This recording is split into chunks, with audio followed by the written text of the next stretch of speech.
all day. Drop top Chevy with the roof wide open. I'm probably looking at me to see if my eyes open. Cause I've been drinking and I've been smoking, riding down 285, but I'm focused. Come on, man. Come on, bro. I'm a down this hill, cuz. I'm a down this hill, cuz.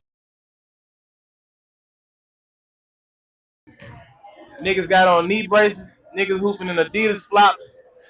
This shit gonna be crazy. This penitentiary ball. I know it. I know it when I see it. A lot of these old niggas done pulled up. I hope nobody pulls an Achilles. Y'all niggas could have told me Larry Bird was gonna be here. I haven't seen the point guard from Bolton pull up yet. We got Caruso in the building. They had an available handicap spot outside, so we still waiting to see if he makes his attendance. You know, Hall of Fame shit. Nigga Trey Johnson just walked into the gym looking like 90s Martin. Damn, Gina. There's a lot of James St. Patrick shit going on. If you know, you know. Niggas got on knee braces. Niggas hooping in Adidas flops. This shit gonna be crazy. This penitentiary ball. I know it. I know it when I see it. A lot of these old niggas done pulled up. I hope nobody pulls an Achilles. Y'all niggas could have told me Larry Bird was gonna be here. I haven't seen the point guard from Bolton pull up yet. We got Caruso in the building. They had an available handicap spot outside, so we still waiting to see if he makes his attendance. You know, Hall of Fame shit.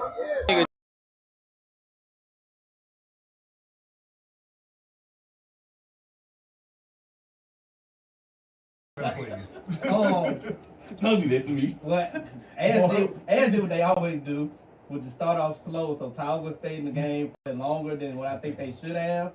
They started out, but then they picked it up. I think in like the third quarter, I think Tauga got foul trouble. Ash started, getting out on the break, getting all their dunks and stuff, and that's how they ended up winning. But they start off slow like that, against Edna Carr, against the next team. If they can beat Edna Carr, it's gonna be a long night because you can't be starting off that bad and getting off to a bad start, especially not the playoffs, because teams will hold up. We ain't got no shot clock, so teams get up on you. They'll hold the ball. They'll waste their time. So Ash, they gotta get. It's three people on Bam, bro. So Ash gotta do they gotta do better at I'm sorry. oh no, you good. And getting out to hotter starts. But shout out to Tioga though. They fought. They fought their tail. Shout out to Coach Tate. Turning that program into something after after Lance departed, nobody knew how that was gonna be, but he kept it up and he building something over there. Man, where did Lance go? He had Edge. He's at Edge. Oh, you still at Edge? Yeah. Okay. Yeah. So they got what? Edna Carr. In the car. So I don't know when this is gonna drop, but in the car Wednesday. Okay. At 4:30. Then I'm just gonna go ahead and go to the other local people. We got Marksville. Yeah. They play, I believe it's Mamu at 6:15. So right after Edge game, Marksville play. And then right after there at 8:00, Washington Marion takes on Peabody. So we got three Sun-Law. Boy, those niggas are always intertwined. Like no matter what the fuck is going on. Every Football time. and basketball. So we got three local Sun-Law teams fighting to win the state championship. So Love that. yeah, we'll see tomorrow night, Wednesday night, who goes on to the championship. And then shout out to T-Roy. He from here. His team, Northside, they in the semifinals in they region too. Actually, if they beat if Northside beats state team, I believe they'll play Peabody at Washington Marion in the championship. So we could have Coach Smith coaching against one of his former players. So that'll be cool. That's dope. Insane. That's dope. Why another one of his former players?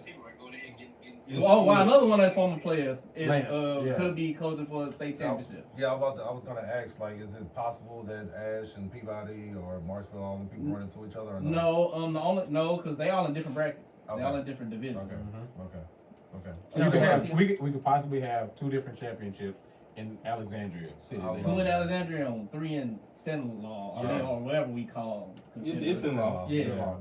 Please. Don't do that to me. What? As what they always do, would just start off slow. So Tauga stayed in the game longer than what I think they should have. They started out, but then they picked it up. I think in like the third quarter, I think Tauga got foul trouble. Ash started, getting out on the break, getting all their dunks and stuff, and that's how they ended up winning. But they start off slow like that, against Edna Carr, against the next team. If they can beat Edna Carr, it's gonna be a long night because that you can't be starting off that bad and getting off to a bad start, especially not the playoffs, because teams will hold up. We ain't got no shot clock, so teams get up on you. They'll hold the ball. They'll waste their time. So Ash, they gotta get. It's 3 people on Bam, bro. So Ash gotta do they gotta do better at oh no, you good. And getting out to hotter starts. But shout out to Tauga though. They fought. They fought their tail. Shout out to Coach Tay. Turning that program into something after after Lance departed, nobody knew how that was gonna be, but he kept it up and he building something over there. Man, where did Lance go? He had Edge. He's at Edge. Oh, you still in there? Yeah. Okay. Yeah. So they got what in the car? In the car. So I don't know when this gonna drop, but in the car Wednesday Okay. at 4:30. Then I'm just gonna go ahead and go to the other local people. We got Marksville. Yeah. They play, I believe it's Mamu at 6:15. So right after Edge game, Marksville play. And then right after there at 8:00, Washington Marion takes on Peabody. So we got 3 I Sun swear, Law those niggas are always intertwined. Yo, Always. like no matter Mhm. what the fuck is going on. every Football time. and basketball. So we got 3 local Sun-Law teams fighting to win the state championship. So Love that. yeah, we'll see tomorrow night, well Wednesday night, who goes on to the championship. And then shout out to T-Roy, he from here. His team Northside, they in the semifinals in they region too. Actually, if they beat if Northside beats state team, I believe they'll play Peabody or Washington Marion in the championship. So we could have Coach Smith coaching against one of his former players. So that'll be cool. That's dope. Insane. Yeah, yeah. Insane. That's dope. Why another one of his former players? Why another one of his former players Lance, yeah. could be coaching for a state championship. Yeah, I was gonna ask, like, is it possible that Ash and Peabody or Marshville, all them people run into each other? Or No, because they all in different brackets. Okay. They all in different divisions. Okay. Okay. So you could have, we could possibly have 2 different champions.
Please. Don't do that to me. What Ash did what they always do, which is start off slow. So Tioga stayed in the game longer than what I think they should have. They started out, but then they picked it up. I think in like the third quarter, I think Tioga got foul trouble. Ash started, getting out on the break, getting all their dunks and stuff, and that's how they ended up winning. But they start off so like that, against Edna Carr, against the next team, if they can beat Edna Carr, it's gonna be a long night because you can't be starting off that bad and getting off to a bad start, especially not in the playoffs because teams will hold up. We ain't got no shot clock, so teams get up on you. They'll hold the ball. They'll waste their time. So Ash, they gotta get. It's 3 people on Bam, bro. So Ash gotta do they gotta do better at I'm sorry. oh no, you good. And getting out to hotter starts. But shout out to Tioga though. They fought. They fought their tail. Shout out to Coach Tay.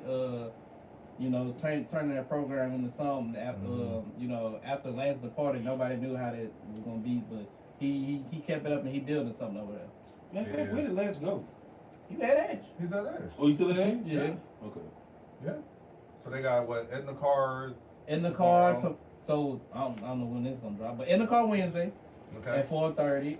Then I'm just gonna go ahead and go to the other local people. We got Marksville. Yeah. They play, I believe it's Mamu at 6:15. So right after the Edge game, Marksville play.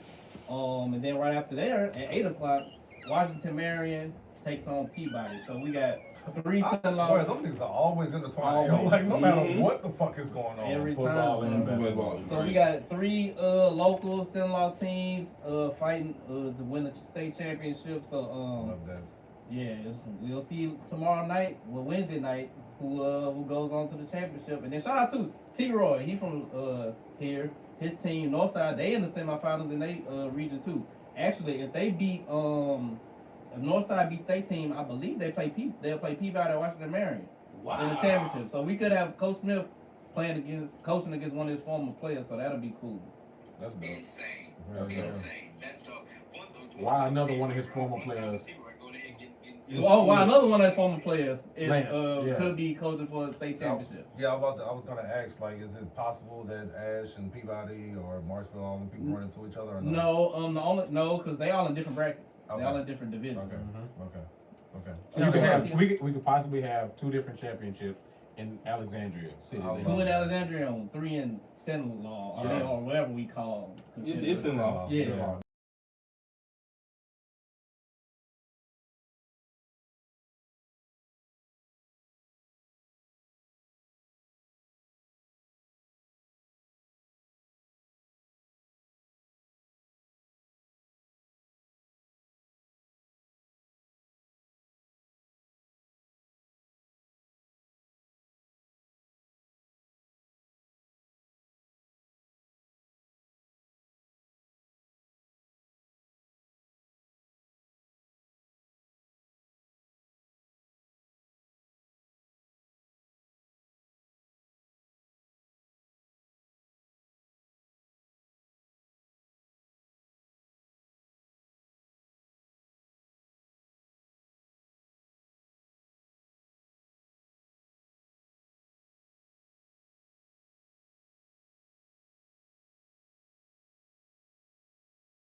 Don't do that to me. What Ash did what they always do, which is start off slow. So Tioga stayed in the game longer than what I think they should have.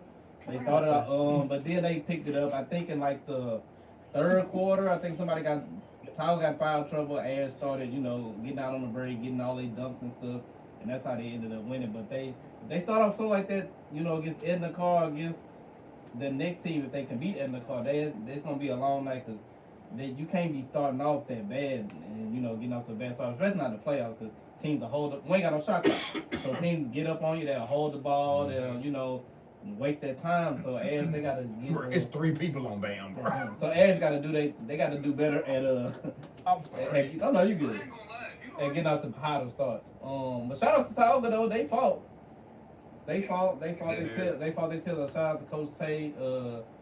Turning that program into something after after Lance departed, nobody knew how that was gonna be, but he kept it up and he building something over there. Man, where did Lance go? You had Edge. He's at Edge. Oh, you still at Edge? Yeah. Okay. Yeah. So they got what? Edna Carr. In the car. So I don't know when this gonna drop, but in the car Wednesday. Okay. At 4:30. Then I'm just go ahead and go to the other local people. We got Marksville. Yeah. They play, I believe it's Mahmoud at 6:15. So right after the Edge game, Marksville play. And then right after there at 8 o'clock, Washington Marion takes on Peabody. So we got 3 I Sun swear, Law. those niggas are always intertwined. Always. Like no matter what the fuck is going on. Every Football time. and basketball. So we got 3 local Sun-Law teams fighting to win the state championship. So Love that. yeah, we'll see tomorrow night, Wednesday night, who goes on to the championship. And then shout out to T-Roy, he from here. His team, Northside, they in the semifinals in they region too. Actually, if they beat if Northside beats state team, I believe they'll play Peabody or Washington Marion in the championship. So we could have Coach Smith coaching against one of his former players. So that'll be cool. That's dope. Insane. Yeah. Insane. That's dope. Why another one of his former players? Oh, wow! Another one of his former players Lance, could be coaching for a state championship. Yeah, I was gonna ask, like, is it possible that Ash and Peabody or Marshville, all them people run into each other? Or No, because they all in different brackets. Okay. They all in different divisions. Okay. So you could have, we could possibly have 2 different championships in Alexandria City. I 2 in Alexandria and 3 in Sin-Law, or whatever we call. It's in law. Yeah.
Please.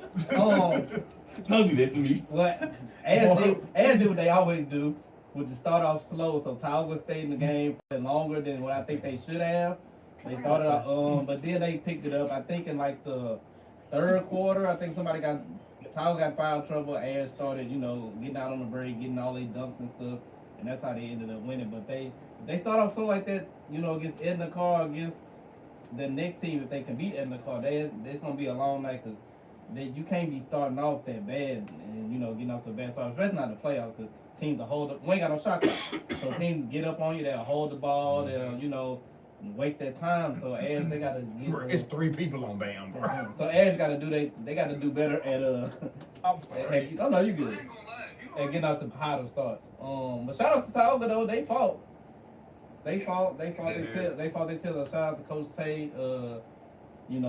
Turning that program into something after after Lance departed, nobody knew how that was gonna be, but he kept it up and he building something over there. Yeah. Where did Lance go? He had Ash. He's at Ash. Oh, you still at Ash? Yeah. Okay. Yeah. So they got what in the car? In the car. So I don't know when this gonna drop, but in the car Wednesday at 4:30. Then I'm just gonna go ahead and go to the other local people. We got Marksville. Yeah. They play, I believe it's Mamu at 6:15. So right after Ash game, Marksville play.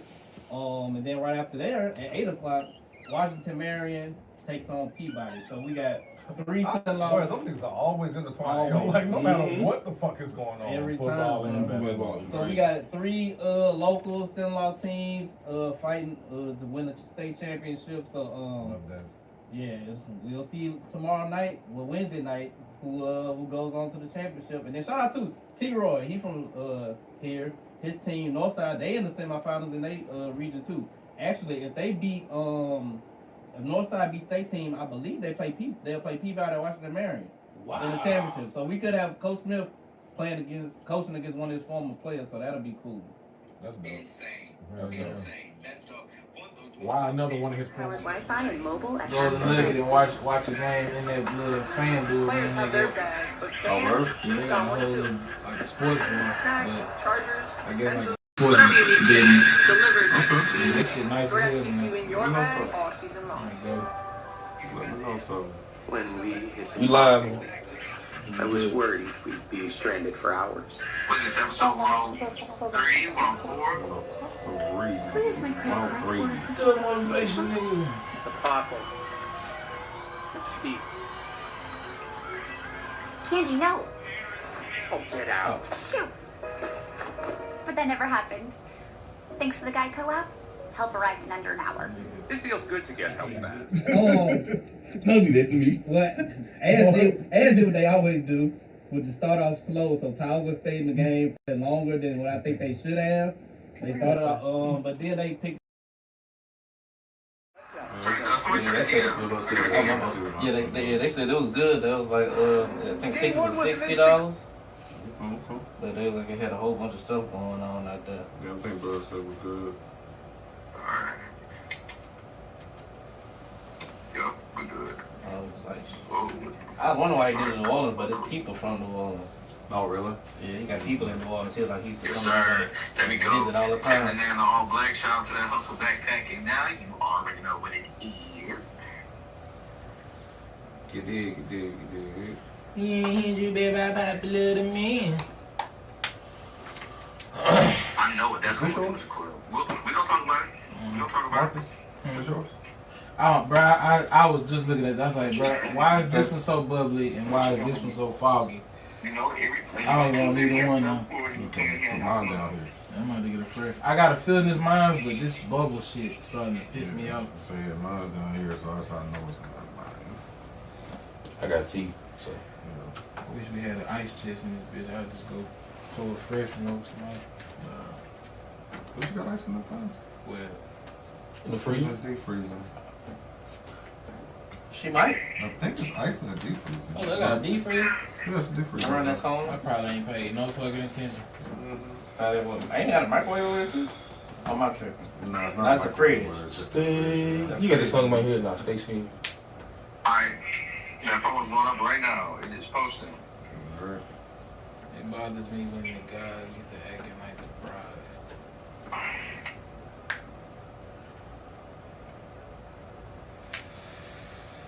AB's doing World War III.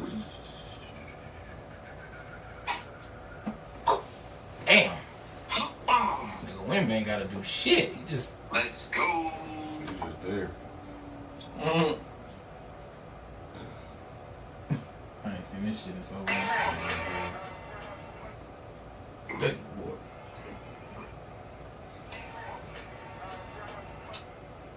You think Marty pulled some shit like that? You never know. You say no. That was bacon cheeks. For the freaks. Fans will make her dance. This is very true. Hey, what's going on with our boy Ross, bro?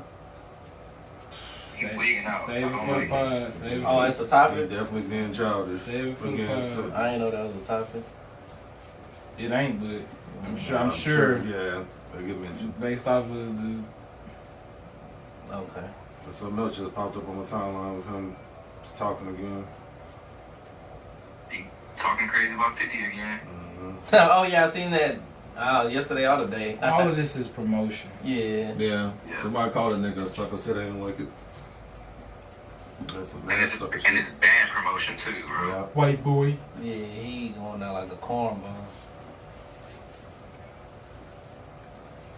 And he trying to promote that orchestra that Jeezy done already did. Oh, he doing one? Yeah, he doing one too. Boosie doing one. All of them doing one. Yeah, Boosie doing one out The here. orchestra, Remember, I gotta come out there. They taking all their songs and doing it in the orchestra form. I think that shit fire. Black tie event. And I ain't shit. gonna lie, Ross's is gonna sound good as hell. He Oh, did one before. bro, I went back and listened to Maybach Music 3, The one with Jay, that's the one with Jay-Z on it? T.I. Nah, and that's what all of them With niggas T.I. on with there. Michael Broad. T.I.'s That one. Jada, I think Jada Kiss, T.I. and who else on there? Wayne. John Legend. Ain't Wayne on that one too? Not that one. Not that one? That one. Wayne on two? Which one got T-Pain on it? There must be two. Well, That's- shit, I it think should be that's two. one, huh? Yeah, I know it ain't one. I just say the other day, I was like, bro, this shit Oh, fire. man, I got a whole playlist with that shit. Let me look. All right, I'm bringing y'all this. I'm going. Let me get this swig of tequila. There you Get go. this swig of tequila. Hey, that's what I need. Look at this. Hey, Man, first of Mark. all, did y'all niggas know that Popeye's selling that purple stuff? What? Say this again, but slow. Mark, you that apple So- corn right there? This is what I need y'all to do. Popeye, you know how they got the frozen lemonade type shit? Yeah. Mango, strawberry, all that. Nigga, now they got a purple one. That purple stuff. Hell nah. Popeyes out. They must have got that out here. Y'all fuck with them for refreshers? From like Starbucks? Like just refresher drinks, period. Like I had one from I had one from Sonic. It was good. I ain't gonna lie. nigga, Taco Bell got one. It, you talking about the strawberry? The strawberry one. Yeah, And yeah. McDonald's, bruh. Strawberry water. Anything food related, tell them no. My nigga. He ain't lying. That strawberry from Taco Bell. God damn. I don't even like real fruit from drinks, but that's one. Yeah. So 2 is T-Pain, Lil Wayne, Kanye. Yeah. 1 is Jay. 3, that's the one with It's the instrumentation, bro. It's Yeah. like, that nigga shit is fucking, whoop. fucking perfect. All right, now That y'all one letting them niggas come back. You said 2 with Wayne. That's how much the big money in this. If you didn't. Big business. Minus business. Alright, promos is up, and I'm ready to roll. Alright, y'all good? Y'all good? Y'all ready to I go? must be the hottest. Y'all good? Ready to go? Yeah, let me copy this link. So I'm about to hit the record. Is it the link? Maybach music. Yeah, that's that one. Jada about the rest of the game. He strained his hammy again. Damn it. Who is? I mean, Jay Williams. Jada I mean, yeah. Jada Don't know him. Dark skin Jay Williams. yeah, dog. I'll ride for my niggas down. Alright. Hitting record in 3, 2. Let's get it. Let's get it. Yes, sir. Yes, sir. Yes, sir. Volume, people. Take off them Volume. drawers. Volume. Motherfucking rocking Wednesday night in this thing, right? Midweek service. All right. Wednesday night, recording live from the studio. That is Collective Studio, Studio E to be exact. I happen to be your remote host. I go by the name of Marty Lee. Over there holding it down in all black on the couch. That's my dog, Turnpike T, Interstate T. My dog, Tevin in the building. Tell me what it do. Yo, what it do, fam? Yes, sir. I'm a survivor, man. We gonna get to this album, man. We gonna make this quick. Hold it down over there in the baseball jersey. That's my dog, Clark, Mississippi Clark. Clark, what it do, my nigga? What up? What's good? Motherfucking AI King over here, boy. AI man is training, boy. Yes, sir. Baseball money is really where it's really at. And that voice that you heard right there, that's my dog. You can call him Leroy, Taj, and Jamal back there holding it down. Yerp. What's going on? Yes, sir. Yes, sir. Yes, sir. And last but not least, we can't forget my dog Lucky 7 holding down the controls over there behind the other computer. So, Boog, what it do, my nigga? Yeah, I'm in this thing, man. Let's get it. All right. So, let's go ahead and get into what the people are looking for us to do, and they are looking for us to get into some talk about this Iceman album and whatnot. But first, before we do that, I gotta do a little bit of begging. Make sure y'all subscribe to our podcast. You can find us over there on Apple or Spotify at The Perspective Podcast. Over there on YouTube, it is Collective Studios 318. Keep in mind that we are doing the alumni games later on this summer in July 17th through the 19th. Tevin, are you looking forward to it? Right? Oh, yes, sir. Always. All right. Always a good time out there with them balls. All right, good show. And the games, they are taking place over in Tioga this year. So, make sure y'all check it out. You can catch every single game that weekend on our channel and our channel only. So make sure y'all tap in and tune in and be ready for that. So, fellas, now that we got that out the way, first things first, how was everybody's weekend? Weekend was fire. Had a good old time, bro. Good. Right, I got to kick it with my people here. So, Bunch of graduations and shit. Don't invite me to no more at the Coliseum. I'm done. Man, I think I want to go to. I am done, yo. Yeah, I can't go no more. Why is it bad? It's like we talked about once before about not having the issue being amongst like a big crowd, but being ready to go when you're ready to go and you can't leave. Oh. So like last night was one of those moments, and then it was raining outside, so everybody's trying to get back inside to take pictures and shit. This school had 300 fucking students graduating last night, and everybody trying to get back inside. I was pissed. Oh, brother, let me tell you how my graduation experience went in Texas. First of all, I think I've determined as I've gotten older that I have anxiety. Mm-hmm. Okay. And I think it's certain shit that might trigger it because Texas has no space. Everything is cluttered together. Houses side by side, people side by side, cars side by side. I went to my niece's graduation and there was 900 graduating students. What? There were 900 students on the field from one end zone to the other in chairs. God. There had to, no lie. You know, Texas high school is big as fuck. Yeah. It had to be, no lie, minimum 5 to somewhere between, I'm gonna say 5 to 8 to 10,000 people. Had to be. Had to be. 7, 8 high school. Had to, bro. Had to. And it was like, it was overwhelming. Nigga was in line for at a home around the corner from the school. Just 10 minutes. Had to sit in that line for an hour and a half to get into the stadium. Yeah, man. Then, Shit. you know, it's just too much. Nigga in there parking at an auto zone to walk to the school. Oh, word, Yeah, bro. it was just, I don't know. I think I'm done with graduation. I got 11 or 12 other nieces and nephews, bro. Look, Uncle gonna send you something through the mail. That's it. I love you, Shit. but God, hell God. no. Yeah, Hell no. 900 names getting called. Ain't no way, Yeah, boy. that's more like for a stadium. Not stadium, but like a Coliseum or a venue like that. That's ridiculous. Yeah, it was. It was at the outside stadium? Yes. Yeah. No. Because like you said, the schools are big as fuck. Bro, so. this is a high school as big as Northwestern. Yeah. That's what I'm saying. Like, so just imagine a college graduation with a stadium full of people on both sides. Yep. You know what I'm saying? Just it was too much. Too much. Hey, the other thing too, I don't I don't know if this is everywhere, but I know for sure here.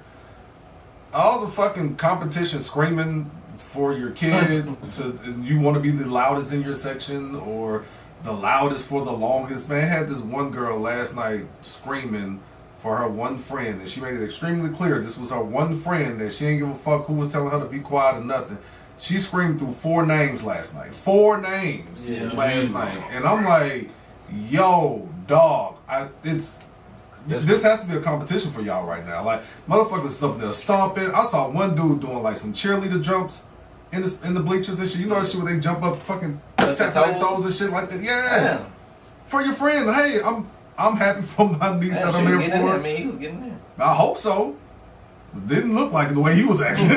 He was a little too excited, man. But like, y'all gotta calm it down, man. Like, it's be happy, be proud, but be respectful too. Y'all don't give a fuck about none of that shit. Bullhorns and all that shit, man. Come on, dog. What we doing, man? In the Coliseum at graduation? Yeah. Oh yeah, we ain't had none. They ain't play that with us, boy. Boy. Yeah, graduation etiquette. It's terrible. Then you know, to see the negative stuff. Saw some graduations out of town with fights. I'm like, I'm like, I can't even. I don't have the I ain't even come here with that type of energy to even be in something like that, bro. I be like, we gotta do better.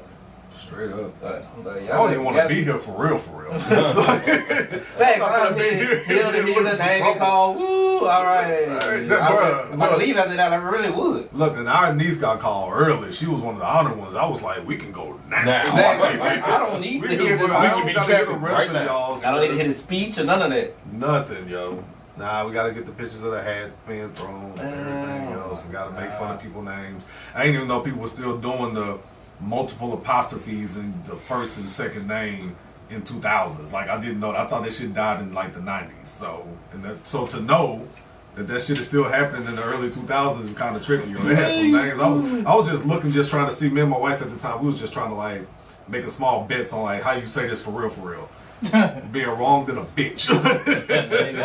The announcer they had at the Texas school, it sounded like a wrestler. Just imagine all these names being called by some nigga. Sound like he announcing Nacho Libre and them coming out.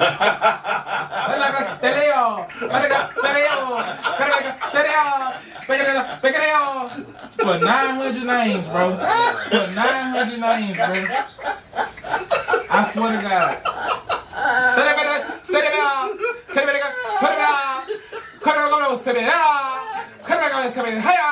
Like, nigga, come on, bro.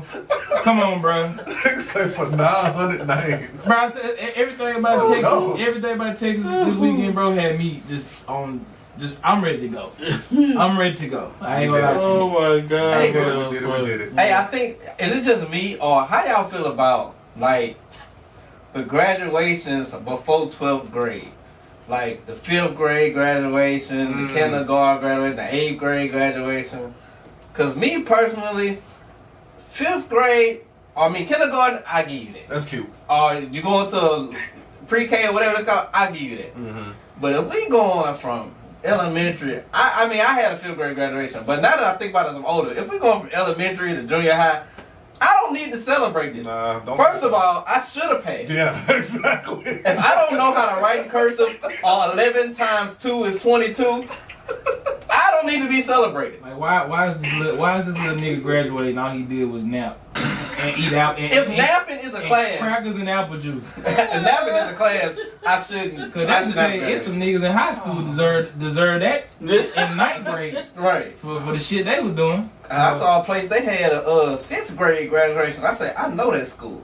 I say, they have 7th and 8th grade at the same school. Why are they graduating from 6th grade? But I don't know. Maybe it's just me. Maybe I'm getting older and I'm just getting bothered by little stuff. But yeah, brother, it'd be it's too many pics on Facebook.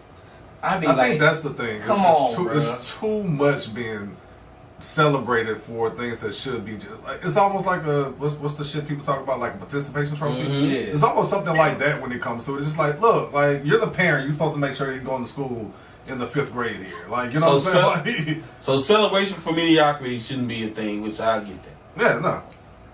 Yeah, that's and doing what you're supposed to do. Well, doing what you're supposed to do. That's becoming a part of culture though, bro. Like, even with the kind of like the NL, the NLI, whatever, NLE, whatever, NLE, all that shit together, man. Like, it's just making the achievement or the ultimate goal become watered down. Yeah. So it's like, am I celebrating you from getting to kindergarten to first grade? Your child still can't read, but you graduating. So he gonna end up in the 5th grade and still be on the 2nd grade reading level. I don't know. Graduated from 8th grade to go to high school. That I don't want to. I'm not going. If they say we have an 8th grade, I'm like, I'm not going. Did y'all have a graduation? Not for 8th grade. Like for any I had it at 5th grade, and I think when I was no, that was my brother. 5th grade I did. Like going to 6th grade, we had a graduation, but that was it. Yeah. Take some pictures of your baby at J.C. Penney's or something. But y'all don't got it. You know what I'm saying? But I think it's the school just trying to make a couple of dollars for that for some fees or something. I don't know, cause I'm like, I gotta buy a cap and gown for this.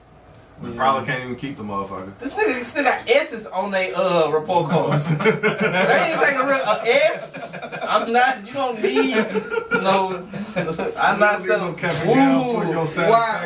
you hit on the satisfactories, man? Come on, bro. It ain't hard to get an S in the class. It was P. You know how hard you gotta do to get a U? Bro, you used to come home with good grades, but still have a like behavior, a behavioral. Oh yeah, comment on them. It's like I can low key tell my mama didn't give a fuck, but she give a fuck. Like she don't want to say nothing, but she gotta be the parent. Bro. Like, okay, you were talking, so fucking what? You got an A. Like, okay. Kids don't know these had the comments on the report cards back in the day. Oh my god. Yeah. Matter of fact, I just found this out last year. They don't do 6 weeks; they do 9 weeks now. Yeah. For what? For high school. Dang, I ain't even. Nah, hold on, for what? So like school. Like it's 9 weeks. Instead of a 6-week segment, there are 9-week segments. Mm-hmm. So you got 3 more weeks added to your 6 week to our 6 weeks. That was what make you a report card. Dang, I'm trying to remember. I guess shit, they must have just changed. So literally, so what it means is you have less times that, for one, like, because you can go online and check your child's report card and shit. But report cards come out in 9 weeks, not 6. So there's less time that you have in between your report card on this one, your report card on the next one to make up. Yeah.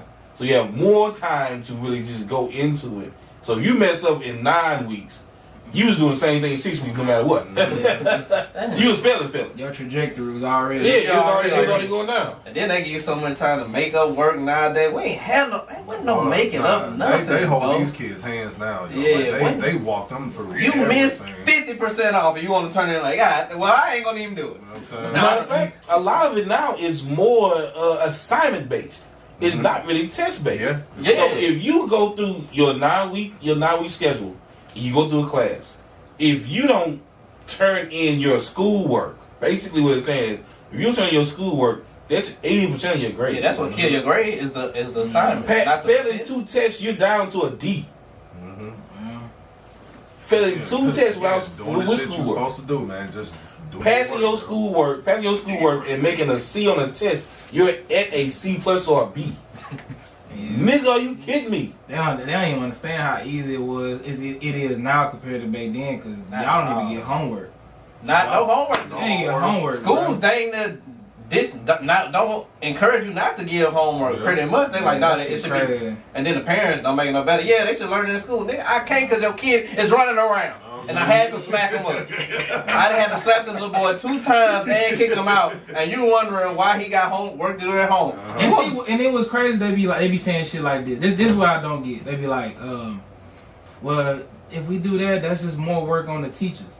I thought we was in an electronic and AI generator. I thought now they go home, do something on the computer, or take a homework on a digital device, let it grade it, and just, you know what I'm saying, whatever. What happened to that?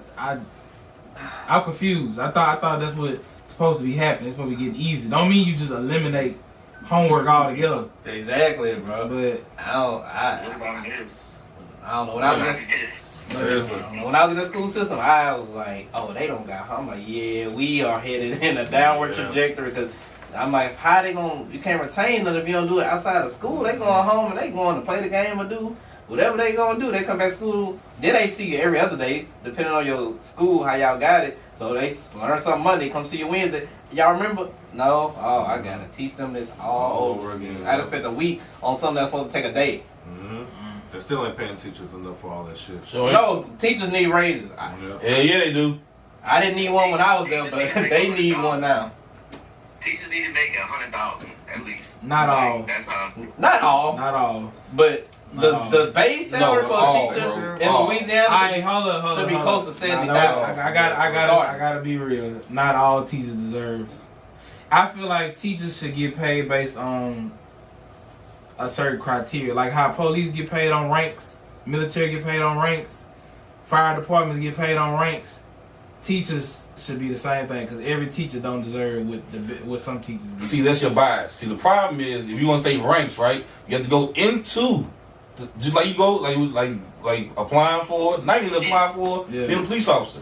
You got to go through schooling, get the certification, and then apply to be the teacher. Yeah. Once you apply to be the teacher teaches that certain subject.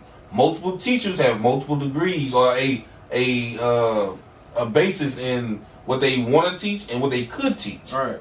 Now, I say, and I agree with this, all teachers deserve at least make 100,000. That's a good point. What you're saying is they should be paid on what their performance. Yeah. So for one, you got to go and be a teacher to realize, oh, okay, this is how I want to teach. Because being a teacher, from my experience, it's all about your experience in teaching and how you teach. So I've met bad teachers. Don't get me wrong. It doesn't mean they don't deserve to get paid. We all had that. No, don't mean they. I'm not saying they shouldn't get paid. I'm just saying there are teachers that do a much better job and are very much so deserving of an additional pay. Mm-hmm. But see, that's additional. I'm talking about the base. Your base should be 100,000 because you can go to a professor who makes at least 150,000. I feel like 100,000.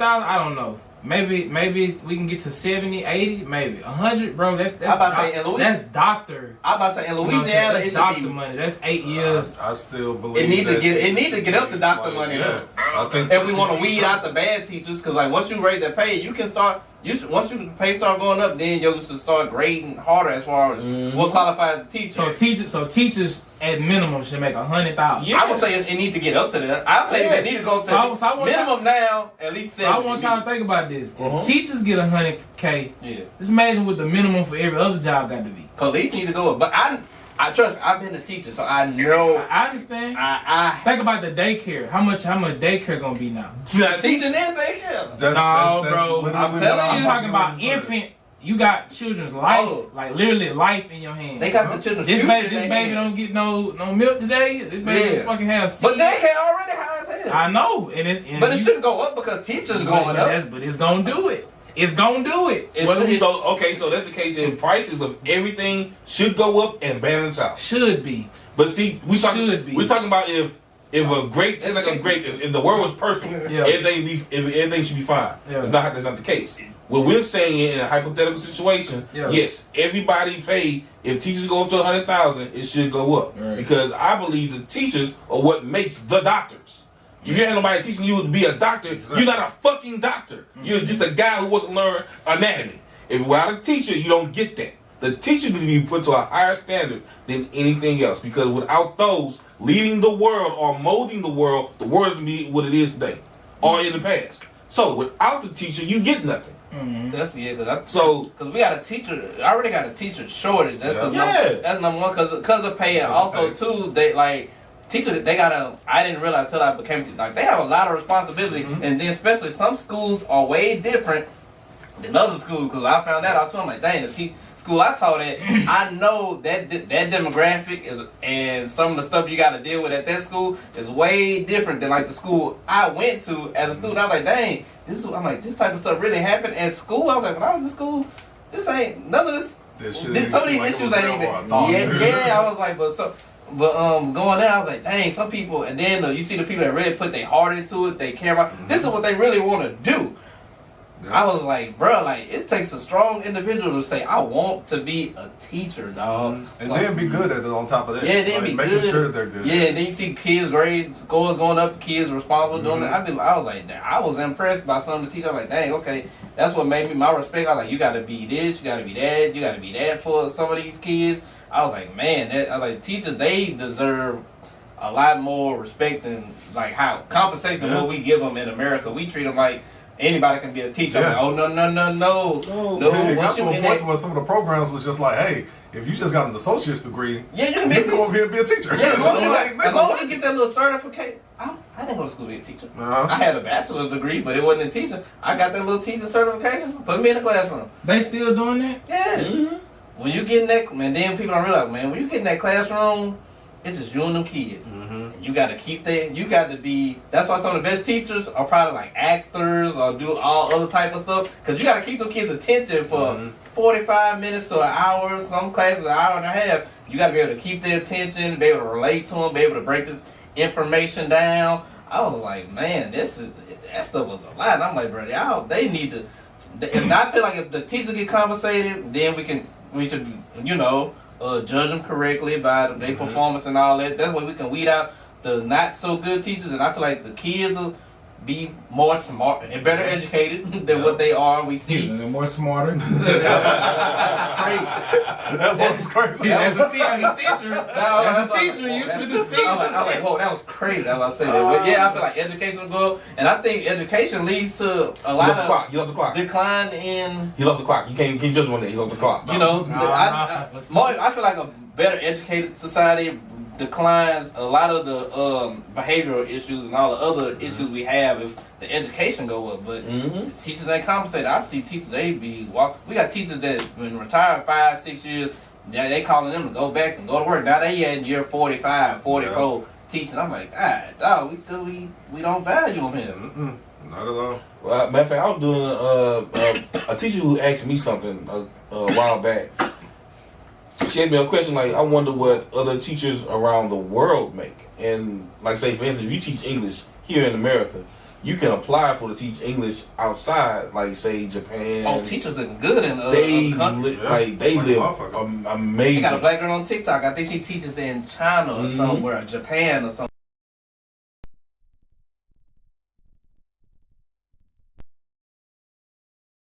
But that's because they value education over there. Yeah, they do.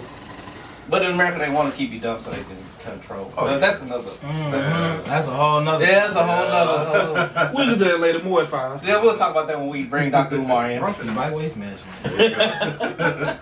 Shit, yeah. Disclaimer. Yo.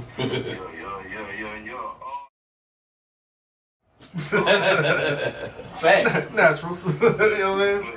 Graduation. We talking about graduation. Congratulations, graduates. Yeah, congrats to y'all. Yeah, congratulations to all the graduates. Shout out to the homie, Corey Deal. My dog. Got another one. So yeah, shout out to Deal. Yeah, and everybody else that got their graduates. So with that being said, do we have an icebreaker? Who got the icebreaker for the week? Or was that the icebreaker? Shit, it can be, but I did come across something that I wanted to ask y'all. Just as men, what is something that you're extremely proud of that you don't talk about enough? Surviving the once in a lifetime events multiple times in my life. Oh, bars. Bars. And I'm not talking about bars. I'm talking about that was a bar. I mean, but that was a bar. I'll say for myself, I've always been somebody who don't like being in trouble, like at all. Okay. So one of the things, one of the little sayings that I always say is like, yo, like I've never been to jail before. I don't even know what the inside of a police car looks like. You know what I'm saying? And I've been in the environment that I grew up around.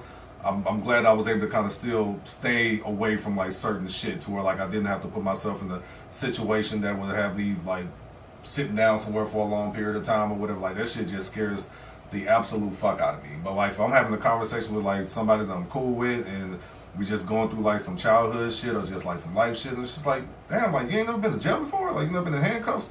Not unwillingly. Not unwillingly. That shit crazy how common boys make this shit seem, don't it? Yeah. What? Getting hands Just going to jail. going to jail, being in jail, never being in the back of a police car like that. Like a lot shit telling you and me know a bunch of dudes. You know what I'm saying? That we either went to school with or whatever. Yeah, that's crazy. Like they normalized it. So I do salute you for that, TJ. Shit. Yeah. That shit sucks. It looked like it do. Ain't gonna hold you. Yeah, thankful I ain't grew up in that environment where I feel like I had to make a decision. For real. There's kids that don't grow up in that environment. End up Still. Yeah. I They want think to be in that environment. Some of them want to be in that. I That be shit like, looks cool. I'm like, that ain't fun, dog. I think for me it would probably be beating most of the statistics. Right. Yeah. Right. Most of the statistics. Right. Yeah, Yes, sir. the dead by 21, the two-parent household shit, the growing up without a father type of statistics, the prison school to prison pipeline situation, all that shit, you know, the debt situation, the not having $1,000 saved, just try to beat the statistics of everything. I don't talk about it enough, but I give myself a pat on the back for them. Hell yeah. Yeah. Yes, sir. Come on, y'all What you niggas gotta be got, proud of something. I know y'all proud. What you got, man? Yeah, look, man, I think Mark kind of took mine. Like seriously, like that's and even TJ, y'all put this together. Y'all separated one of the biggest things for us as black men. For one, surviving till let's just say past 21, from 18 to 21, or from 18 to 25, from 25 to 30, and from 30 to 40. So literally, we have, and us, like I say, us being black men, we're knowledgeable not only in, if I want to be frank, from the streets to the books, to the colleges, to the mainstream world. We are knowledgeable in those senses because we have many men that we know, and us included, know we went to higher education, which is going to college or going to jobs that teach you, like JOT, on OGC, on job training, for higher positions, for higher money, not making minimum wage. So we've all had those experiences and went to other levels of getting either a career, a degree, or both. So literally, we have kind of surpassed the norm just in this studio. So I mean, that's something to say, hey man, fuck y'all type deal. Like literally, because we are in a position to say, hey, we've made it. Right. So I mean, just in that in general, bro. That's what I think. Yeah, for real. Come on now. You need Clap it up for y'all, man. Yeah.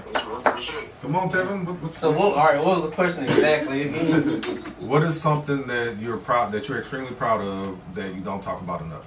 I'm a youth pastor. I do so much for the kids that they don't see. You know, she love the kids. You know what I mean? Something I'm extremely proud of. I actually got a couple of things. There you go. But Talk your shit, nigga. Yeah. Get off on it. Talking about. It's a different flex, people. I would probably say, you know what? I'm gonna be real open right here. I'm gonna say one of the things I'm proud of. I think the big brother I've been to my little sister, because I feel like I see the impact I've had on her, and how our relationship is. Like our dynamic is very good for a brother. I feel like it's very close for a brother and sister, even though we like 7 years apart. We got a good relationship, and I got an older brother, but me and him like 8 years apart. But me and her relationship it just developed way tighter than me and my brothers, which is I kind of understand why, but it just the relationship we have is just feel like it's good. Cause like I know. Ever since we were little, I knew when I was young she always looked up to me, and so she was watching every single thing I did. So like I always used to keep in my mind like stuff I didn't do. It was because I didn't want her to see. You know what I'm saying? Because I knew how easily she could have probably been influenced. So that's one of the things I really don't. I probably never even said. Another thing, just to pop my pot. Let's go. I was the first black man to graduate from LSU with their Royal Martin Scholarship. I'm the first black man to ever get it. Yeah. Come on, man. So, Pop your shit, man. Come on, man. last one. I feel like I had something else, but them probably them probably the two things that you know. You don't talk that I about enough, just- man. There we go. I love Hey, that. John. I love that. Yeah, man, black man smart too, but I can echo some of that of what Tevin is saying in regards to what he's saying about his little sister. Mhm. That is 1000% true.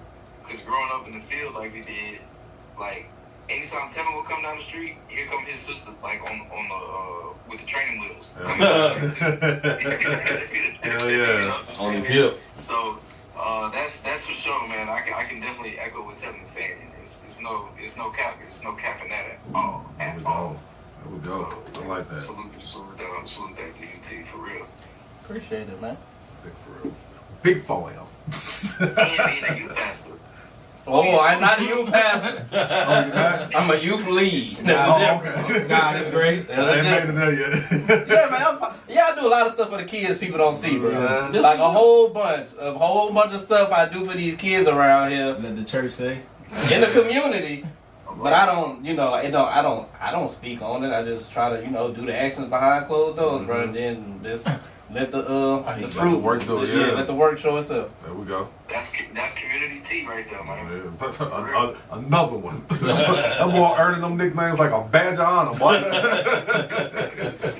That's community tea for real. Shit. But yeah, so that's Don't our bring icebreaker, it back right? in That's there. Yes, our sir. icebreaker? Yes, sir. Mm-hmm. All right. Good job, Let's bro. go ahead and get to it. What the people have been anticipating and waiting for. Wemby talk? Now I know last week, right? We was doing over under. We was doing over under 14 or 16 Oh, we did songs, good right? too. Yeah. And I know for a fact nobody had 46, 47 on. Oh, They- no, yeah, well, absolutely. time out. You cheat, that's cheating. We said on Iceman. We talking about Iceman.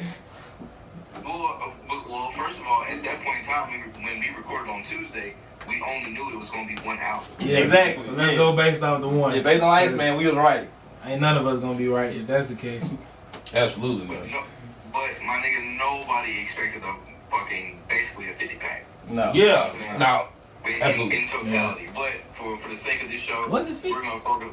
We're gonna stick to the Iceman 46, show. I think. We're gonna stick to the Iceman album, right? Yeah. So who wants to go ahead and kick this thing on off? Who wants to do it? I'll go since I'll probably be the shortest. All right. Well, I'll kind of set the stage. Oh, Then okay. you got it from that team. What night was that? Was that Wednesday night when Marcus you sent the link to the YouTube link to the group? Was that Wednesday or was that Thursday? That was Wednesday. Yeah, I think Wednesday. That was supposed to be a timestamp, but it actually ended up being the one of the Make Them records.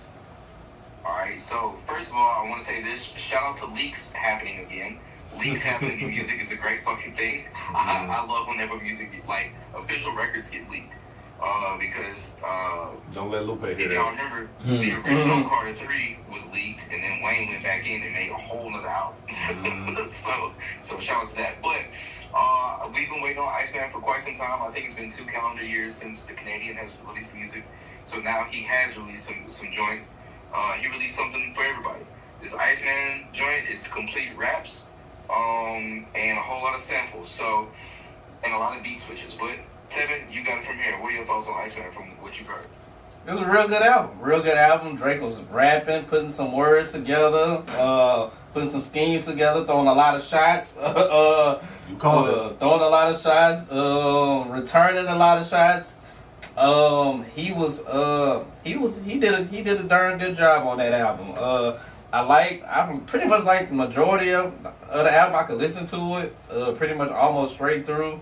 It might be about 2, maybe about 3 songs that I really don't care too much for, but just listening to it, I mean, I like the raps. Dust. When I got to Dust was one of my favorite ones. Janice was Plot Twist. The one where he used the little flip sample. I can't think of the name of the song. It was a good album. It gave me. I like when Drake is in his rap bag. And like he said, like he was shooting them shots at people, bro. But you come at the top, I got to have something for you. So he did his thing. I mean, I don't know where it ranks among the Drake albums. I ain't really listened to it too much in depth to get all like the innuendos and this meant that, he was referencing that. I mean, I caught some of the surface level stuff, but he sounded good. Not too many features on there. I mean, he had a feature from some dude named Future. I don't know why. I don't know how he ended up on the album, but I guess somebody can answer that for me. How you feel about that? Hey, I don't know, cause when I heard people talking about that, I was like, okay. I was like, there was like Drake didn't have he never had a problem with Future, and he ain't know like what was going on. Like, why was Future on the song pretty much with Kendrick when that happened? But I was like, but is he him and Metro cool? Like, how cool is their relationship? Like, are they buddy? Are they just, we come to work, we do our thing, we go home. So I don't know. I don't know how to feel about it. It just felt like how they put it out that Future was in on it with Metro and Kendrick. That's how it came out when the first issue happened, and now to see him on the song, I'm like, oh, so I guess it wasn't that deep, or wasn't him and Metro wasn't like that. So I don't know. I just ain't expect him to be on the album. But yeah, like I said, good album. You can listen to it. He rapping on there, so he did his thing on that. To me, he delivered. I ain't expect the world's greatest album, but I expected a good album. I feel like Iceman is a good album. Did you have any like favorites or top? I would say probably, like I said, Dust. I like that one. I like I can't think of the name, but he used as a flip sample. Plot Twist, like that one. I like the outro a lot. And Whisper My Name too, cause he only thing I like is people say my boy Jay got some shots through at him. I ain't really listened to it that deep. The album, I might have missed some. How about 3? Yeah, I might have missed some of the J shots, but I was like, they was kind of little. To me, they was like, they wouldn't know, like, the ones I did kind of, they wouldn't know, like how Kendrick and him went at it. It was just some, Jay, you in the line of fire, I'm gonna shoot at you, but, we'll keep it moving. So, I like that one. Go ahead, TJ. Okay. All right, I'm gonna try not to be super lengthy. I'm gonna try my best. Hey, Is TJ and Marcus gonna fight before this episode over with? We might not. We might be all right this time. He giving me a good little vibe, cause to say he listened 4 times before this definitely was more than 4. Yeah, I have had this album like going since it dropped. Like I listened to it that Thursday night at 11. Set up, listened to the entire Iceman. I was like, I'm gonna give these other 2 a run a little bit later because this is what was being promoted all this time. Yeah. Initial first listen, I remember getting to the intro and saying, okay, like this is like some timestamp shit. This is what I want to hear. I wanted to hear a good intro. I got that. Then shit just kind of kept going. I was like, all right, this isn't terrible, but I'm starting to like hear a little shit here and there. I started shaking my head when I heard that Ran to Atlanta though. I'm always cool with him in the future. I don't care what anything extra is or whatever, but I just, it's like, I don't want to, was it Miley Santana, no Hannah Montana? I was like, no, that's not what I want. Like, we're doing that shit again. That's not what I want to hear. Or whatever. His last verse did his thing on there. Then, like the rest of the tracks and shit like that, which we'll get into a little bit later. But just off my initial first 2 listens or whatever, where I was at ranking wise, I was like, I don't want to give it a 5.5, and I didn't want to give it a full 6, so I gave it like a 5.7 when I first heard the first 2 times or whatever. And I was like, the thing that I love most about Drake is that I always appreciate about Drake is that he's going to be vulnerable. And within those first couple of listens, the things that I found out is that he's extremely hurt. He's extremely hurt, extremely pissed, or whatever, disappointed, heartbroken. And I've seen the thing going around talking about how he always said he was heartbroken about women, but this time he's expressing his heartbreak about men or whatever, other rappers and shit like that, which made the song What Did I Miss make a whole lot more sense in like the concept of the album. I'm just like, oh, okay. Now I like this song a lot more than what I did when I just first heard it, because it's like, man, like it's like address what it is that you want to address and then just move the fuck on from it or whatever. So right now, currently, where I'm at, rating wise, is a 6. I'm giving it a 6, and it's a strong 6 or whatever. I love the fact that he's being vulnerable. I love the fact that he's being honest. I like the fact that he's rapping. This shit sounds like all time stamp raps with a couple little gems here and there or whatever. Like, we already know what the ones that's gonna ring off in the club is gonna be, or ring off out in the streets. It's gonna be that shebang shit and that joint that he got with Future, because that's just what it is that they do. And it's like a couple more on there that I wouldn't be surprised if I heard it while I'm out somewhere. Yeah. The two whatever. Yeah, the too hard for the radio thing, which is another. Okay, I never called Drake a culture vulture. I always just said that he just paid homage to shit that he liked or whatever. And that song is a remake from Mac Dre from back in the day or whatever, which was also called Too Hard for Radio. You know what I mean? So it's like, all right, again, I can appreciate your homage here or whatever. That was a response to the Oakland line. Yeah, I know. Yeah. So this was about to get into my next thing here. The thing that I absolutely hated about this album is his hyper focus on his shots. It was way too much. It was way too much, bro. Like, all right, I like the Make Thems, killed them, knocked them out the way. I would have been fine if the Make Thems was just shots itself or whatever. But you get on Janice, shut the fuck up. Shots at Jay and then like DeMar and shit like that. Shebang, more shots. And you gave Burning Bridges, you gave ASAP a whole track to ASAP. Like, come on, man. Like, and again, now that hurt. Like, you know what I'm saying? And it's dope. Like, it's dope. That was a good punch right there. But it's like, my nigga, like, all right, so here we are again, and then you continue all throughout the album, and then there's the shots again at Jay, the Kendrick shit. You address the Cole shit. I kind of want to know what the hell happened for real between him and Khaled, because I for sure have never heard Drake say anything about Free Palestine before. And all of a sudden you want to take a shot at Khaled. Yeah, he's Jewish. Huh? He's Jewish. He's Jewish. He's not gonna say that. Right. So do you want to take that moment and give a shot at Khaled for that? Like, out of all, like, for whatever your issue is with Khaled, this is the thing that you want to mention, and like the reason why that you have a problem with him or whatever. He's fucking DJ Khaled. He never comes out saying that he has a problem with anybody. Even when he had an issue with Cash Money and Birdman, Rick Ross stepped out on the ledge from as far as that go. Khaled ain't get out there and do anything. He didn't say anything. So what's your actual issue as far as that go? You know what I'm saying? And then for somebody like LeBron, what the fuck did LeBron do to you? Or what did you do to LeBron that hurt him so much where LeBron is out here celebrating, not like us as hard as he was or whatever. So much so that you had the man's name tattooed on you, jersey tattooed on you, and then you got that shit covered up or whatever. So, like, even with that, it's something else that it's like those little things that I'm curious about, but you only made me more curious about it because you hyper focused so much on all these shots that you gave out on the album. And it's like, I think I was talking to AJ one day, shout out to AJ.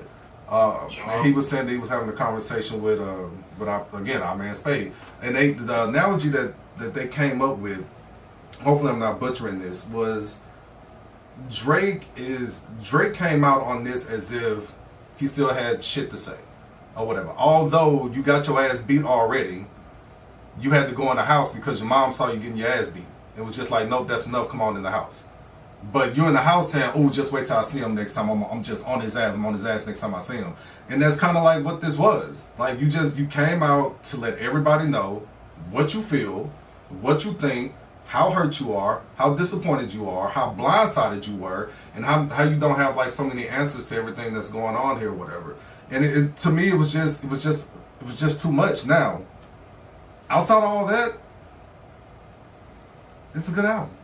It's a good album. He's rapping his ass off on here or whatever. Like that Kawhi flip when he was dissing DeMar and all that shit was fucking crazy. I can't even like quote the shit properly right now, whatever. It's just like, cause why did we think that you would bring a championship here in the Spurs? Some shit like that. Shit was super dope how he flipped that or whatever. But because of his hyper focus and like I said, it did get better as I listened to it. But because of his hyper focus on his beef shit or his issues with people or whatever, like the replay for this is not going to stand the test of time with me or whatever, because I don't want to have to turn on this album and just listen at you shooting at people for another year, or fuck that, not even another year, like it's like 6 months down the line.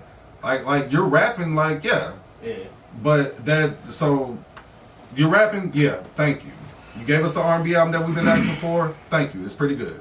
That other album that he got, that shit got the fuck up on my phone after one listen. Which one? Not Habibi. Yeah, the Maid of Honor. I ain't make it to that. I ain't made it that one yet. Well, I made it halfway through Habibi. Yeah. Like, and it's like, and even with when it comes to like Habibi or whatever the fuck it's called, or whatever, I was like, that's something that I just feel is gonna be on while me and the wife are like sitting down smoking some hookah and just like having a conversation or whatever. Like that's the vibes that I get from that album. The other album, it's just not for me. I'm not gonna sit up here and say it's a bad album. I'm just not. I don't go anywhere to where that album is gonna play. I don't go anywhere or even have the type of kickbacks to where that album is gonna be played at my house. So I'm not gonna be playing that shit. I ain't got a problem with it. I heard some other people that fucking love it. They love that more than they love like Iceman. They love the R&B album more than they like Iceman or whatever. But that's for them. But for me, strong 6. He did what he wanted to do. He got his shit off, and I'm not mad at him about that. But I feel like the hyper focus on it takes away from me loving this album for a very long time. Did you get a chance? Are you going on? No, I was just gonna say shout out to the viewership. I see y'all down there, you know what I'm saying, dropping them ice cubes and all that shit. Hey. That's all fine. That's all cute and all that. I know who that is. Shout out Pac though. Shout out Pac. That's who that is. Nigga dropped the ice cube. What you got, Mark? Go ahead, Marcus. Shit. I was gonna ask like, did you get did you? Cause I like your take.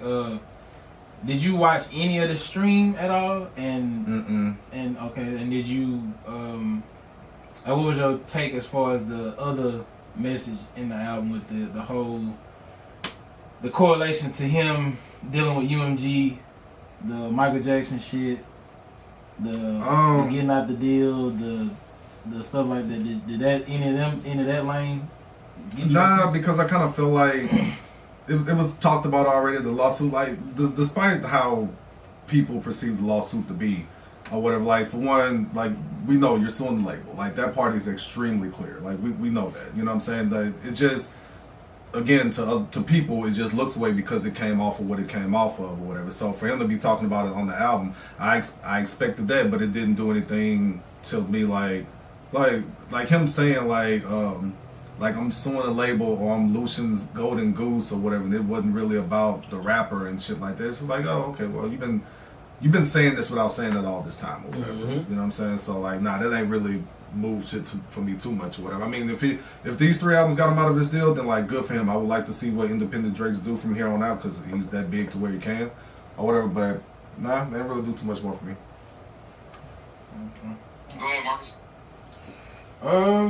I pretty much I had took a couple notes when I listened to it. Also, I'm really not too far from TJ with mine.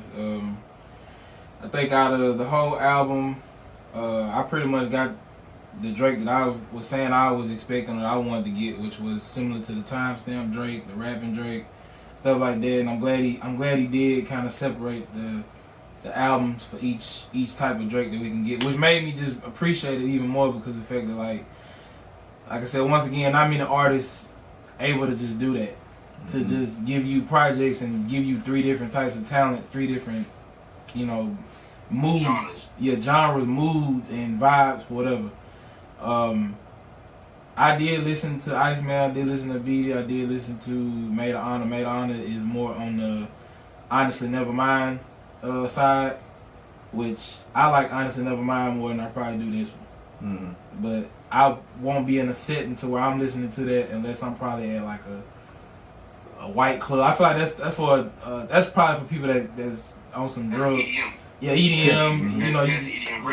You gotta be in a mixed club. You gotta be in a certain vibe, whatever for it. But we here for Iceman.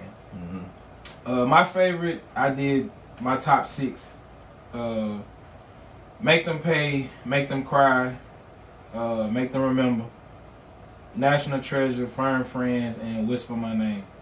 That production on Whisper My Name is crazy. I love that fucking song. It's growing on me more and more every time I listen to it. And the one on and the sample on Make Them Pay, the I Just Want to Be Free. Oh yeah. Yeah. That to me that's gonna be one of them songs that I feel like it's gonna age very, very, very well. when I first heard the Janice track, I was like, who the fuck is he talking about? They had so many different breakdowns of who it possibly was and who it was for, stuff like that. That chorus, I did not like it at first. I did not, I ain't gonna lie. But for some reason, that nigga have a way of making shit that's not really in any way deep to sound catchy as a motherfucker. And it's like, I did not like this shit at first. But it just grew on me, and I was like, okay, I can see where this probably gonna work at. Cause I can just imagine it if he's performing this at like a festival or a concert, and they drop the fucking beat, and everybody in the audience going, "Teach me, baby." That shit gonna go stupid. Yep. But the Ran to Atlanta, I feel like my favorite part was the Drake verse on the beat switch.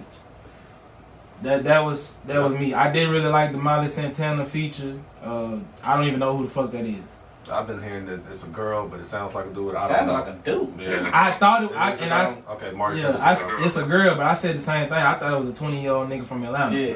But I was like, we already heard this. This ain't nothing new. No. If anything, I was like, damn, give somebody like Billy Gang a feature. You know what I'm saying? Somebody that's really up and coming in Atlanta, really got some shit. I really would have wanted to hear something like that on Drake. But you know, it is what it is. I ain't know how to really feel about him and Future getting back together either. I guess it is what it is. You know what I'm saying? It is what it is. I just took that as like a real nigga moment.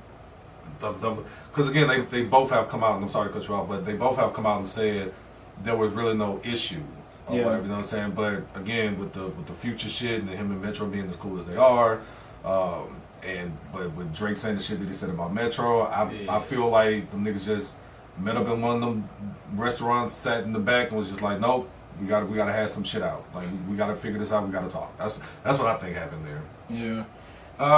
As far as like my cons on it, the songs that I just really don't really like or don't really fuck with, the Burning Bridges. Oh my god. I'm not. I get it. I know it's for ASAP. It's funny as hell with the video, but it's not. It's just not my cup of tea. My type of Drake. The Don't Worry, I don't like that song.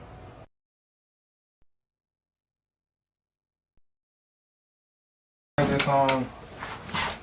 And I don't like Lil Birdie. Yeah, Lil Birdie.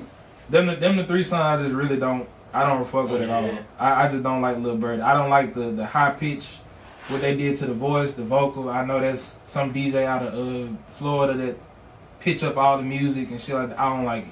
It just didn't sound right. That's the song he's trying to sound like Kodak, huh? I've been going down the rabbit hole, and supposedly that's a song from some white dude. That's an artist. Oh yeah, I did. That's Lil Tyler. No, not even Lil Tyler. No, it's a random Rugrat 1900. Yeah, some shit. And that's supposedly his song, but you listen to the original song, it don't sound like the same, but it's in the same box. Yeah. But you really should be mad at the DJ Fresco nigga, because he's a Florida native that took your shit and did whatever you did. So, but easy to go after the big fish. Yeah, I wondered about that damn song. Yeah, and then it's like, if that's just the Florida sound, then that's what Drake gonna do. Drake gonna adapt to whatever area he decided to do a song in. So that's the Drake we've been knowing forever. Yeah. I feel like sometimes he stayed in the pocket for too long on rhyme schemes or melodies. Yeah. Like when I was listening to it, my mama she was like, some songs where he'll just stay and he'll go for a while, and I'm like, damn, Drake, just switch the flow a little bit right now, because you'll hear it just be going for a while, and like it might make it a little overbearing if you just a person that don't really know exactly that Drake can go in another space. Too many beat changes, and sometimes it was on the best parts. Yeah, he switched the beat sometimes when I wanted more of that beat. Yep. And it was like, what the fuck? And if you was gonna switch it, you should have put this beat first or something. And as far as the beef, I think he did relive a little bit of it too much. I would have rather to make them songs been just about the beef. That's what I felt. But other than that, like I said, I have an 18-track album, and really only 4 of them I don't like at all. I gave it about a 7.5, 7.8 for me because the song's still consistently growing on me. They still going like we haven't even seen how the club gonna interact with the songs or how it's gonna interact with the environments it's meant for, which I think is gonna also change the listening experience. Of course. Cause For sure. yeah, I think it's a pretty solid album. Is it a top 10 Drake? No. Top. Well, how many albums he got right now? Ooh, Go ahead, keep talking. I'm gonna find it. Yeah. I mean, albums? Yeah. Is it like solo albums? Or are you talking about? Just. I mean, this shit. should be 12. That'd be right. I'm about to say I'm about to 12 or say, 14. I thought it was 13. Yeah, I won't say it's close to, well, not with these three. It might be close to 17, 16, 17.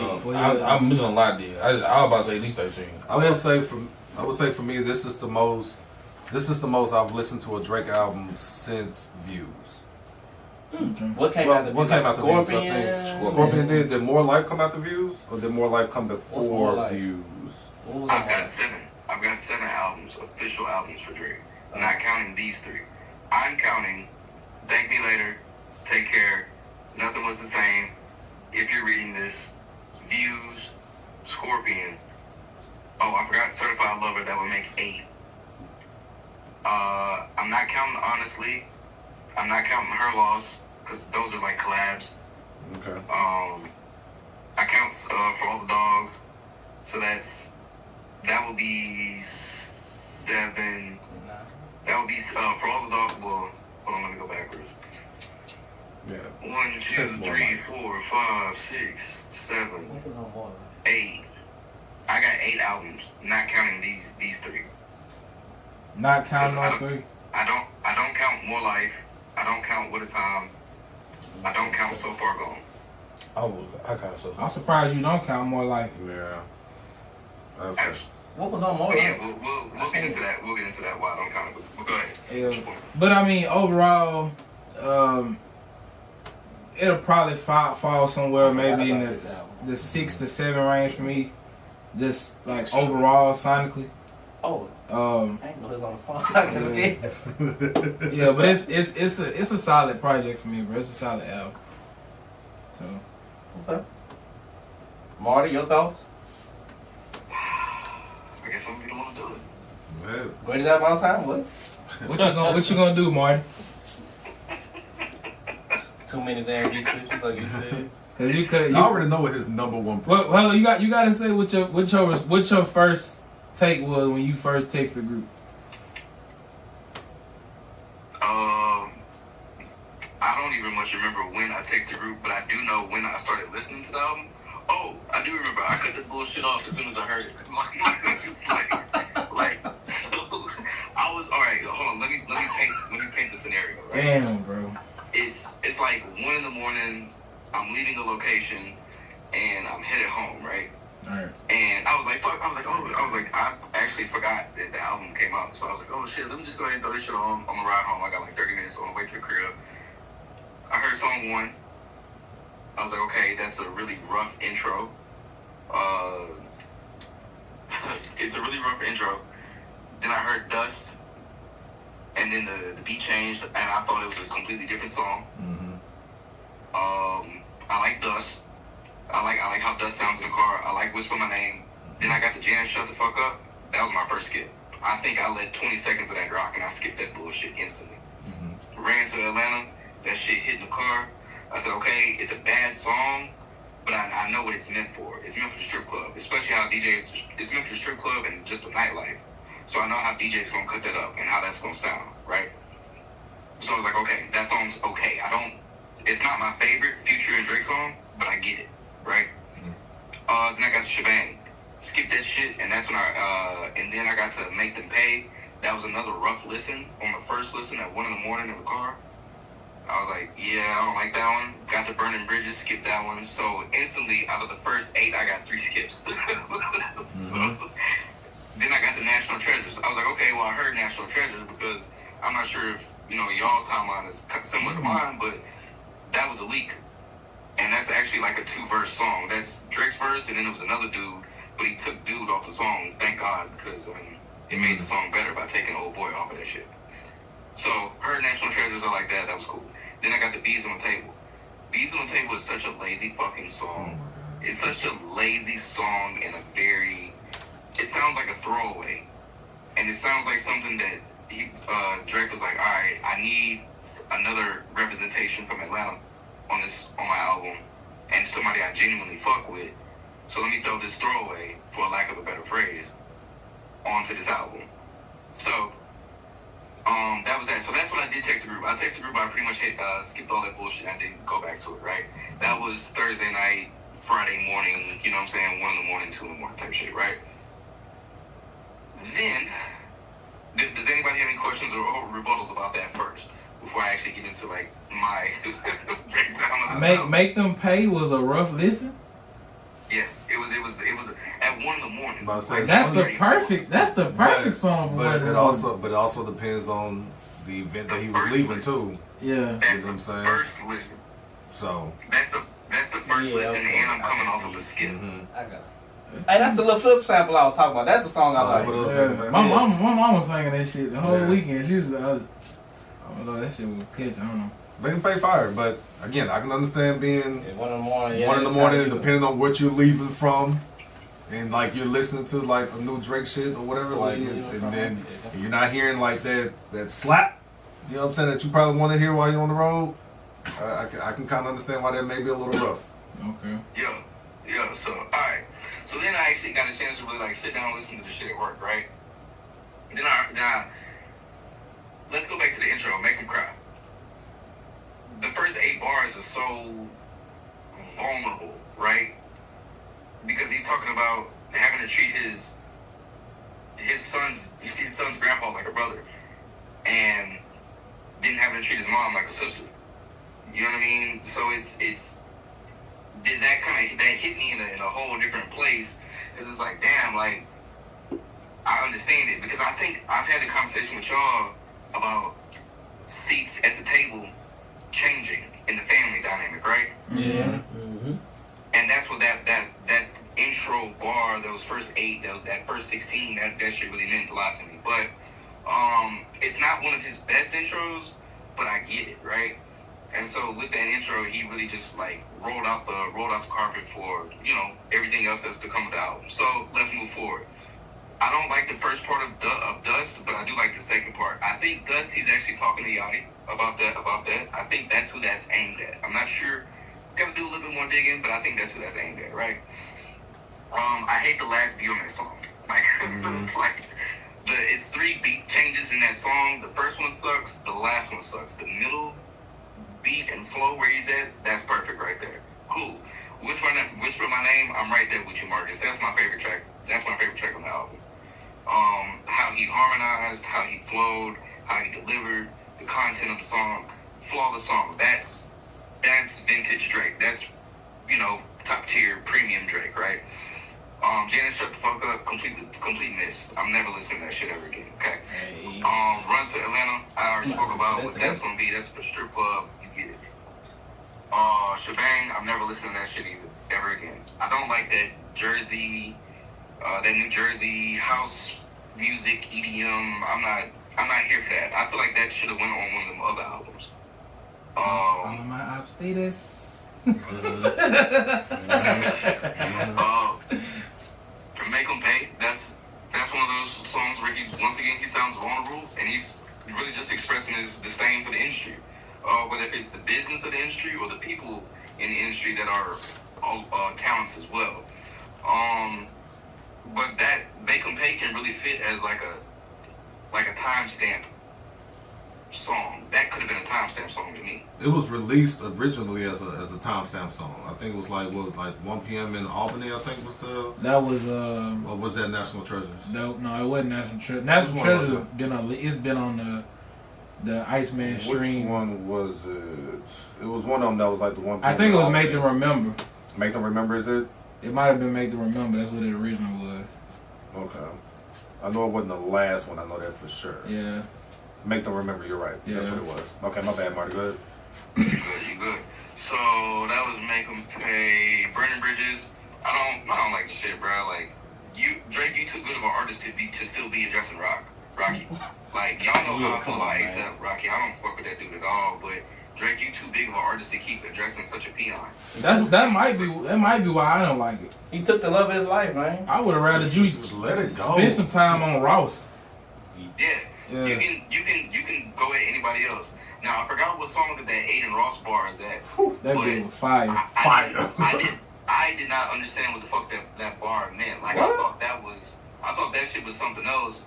And then Fat Mac, shout out to Fat Mac, he broke it down to me and he was like, yeah, like aiding Ross and streams and music and shit like that. I was like, oh shit. And then I got to thinking about it and I was like, damn, like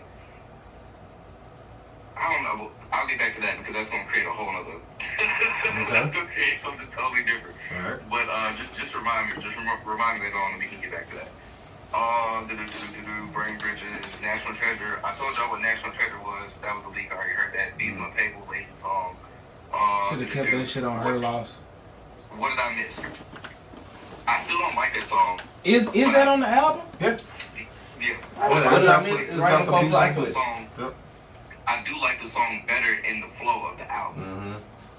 So I understand its placement. Plot Twist, I don't like that song. Too Hard for the Radio, don't like that song. Make Her Remember. I'm back. I'm back in there. Make Her Remember. I do like the bars, but I don't like how the song sounds. It's like mixed really bad, or it's like mixed really roughly. Like which one? I feel like the sample and the keys are higher than the vocals, and it sounds bad in my ears. You know what I mean? Like I hope I'm making sense because y'all know how music sounds different in different places. It sounds different in your car, your headphones, out loud, through your TV. Like it just sounds bad.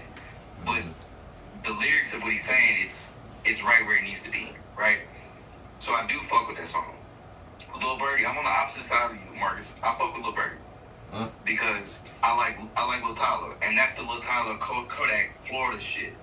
But what I don't like about that song is instead of biting flows or stealing flows, you should be leading flows and creating flows. And I think that goes to y'all's point about staying in one pocket too long, right? So I think that's why I'm at with that song. Don't worry, I don't like that song. Firm Friends, I'm cool. Conductor fucking smoked Drake on that song. Boy. It sounds like Drake is trying to catch up to the beat and he can't even find the right pocket to rap on this shit. Yeah, Conductor went ape shit with that one. Yeah, Conductor went crazy. And last but not least, Make 'Em Know. I like the song. It's a perfect outro. I was hoping we would have got this kind of Drake throughout the album if we gonna get like some real rap shit, but cool. You know, it is what it is. Overall, I'm right there. I'm right there with y'all. I'm at a 7. I'll rate this album a 7. Out of 18 songs, I like 9 of them, so I like half the album, right? I'm just happy that we got away from the Lil Yachty, the Playboy Cardi, the Yeats. I'm glad we got away from them type of dudes, you know what I'm saying? And I feel like we got adult raps. You know what I'm saying? I feel like we got adult raps. We didn't get no kid raps. We good. Some of the shots, they feel forced, but you know, you haven't rapped in 2 years, so somebody gonna catch a stray, or people gonna catch the strays. And last but not least, I hate all the beat switches.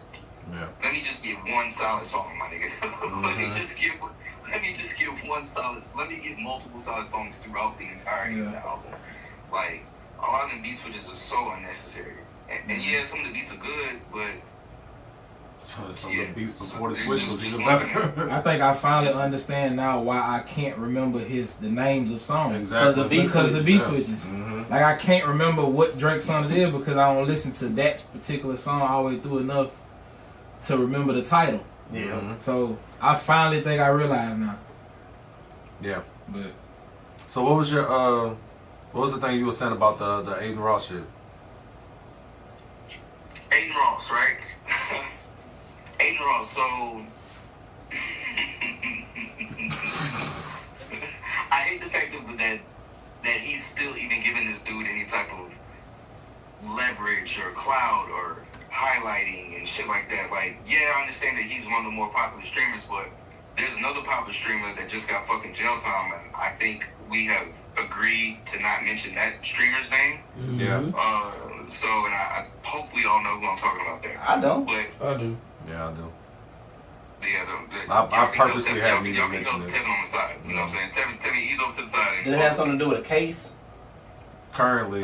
He's got a mustache. I'll put it like that. But anyway, what I don't like about Aiden Ross, I don't like the fact that we're still giving him or shedding any light on him. And on top of it too, you talking about you Aiden Ross, but I do remember a time when the only Drake song that was played in the club was "Miss You." And to me, Ross has done more for you in your early stages of your career than the other side. So I understand the bar is still hot, but it's kind of a lie. You know what I'm saying? It's a lie in that. Because in parties and clubs and shit in 2010, 11, 12, Ross's records were being played in the club like a motherfucker. Yep. Not Drake records. Drake records were being played too close to club. Oh. Not at midnight, not at 1 in the morning. So that's me. That's just me. Let's see. What songs Ross and Drake had together? They had Aston Martin music. They was on. They was on Pop That together. They was on Stay Scheming together. Lord knows. No new friends, right? Yep. I think with Drake though, it's a lot of his. I seen a lot of them bars have a lot of double entendres. Cause it's a play on Aiden Ross, but also, nigga, I've been streaming numbers way before streaming was a thing. I've been, you know what I'm saying, putting music out ahead of this stream shit, music shit wise before that. It's just a flip. I mean, I don't know. But I do think, I want to say Ross's biggest, song, I think, listen-wise, probably is a song with him and Drake on it, I think, though. I believe so, but even with that, though, it was a conversation on one of the podcasts I listened to, and one of the guys was like, will Rick Ross be who he is today without Drake? And motherfucker was nigga, hustling exists, Teflon Don exists, we're not finna act like that Ross wasn't on his way to do what it was that he was doing. Yeah, of course, but with him and Drake, the shit that they got, it ain't.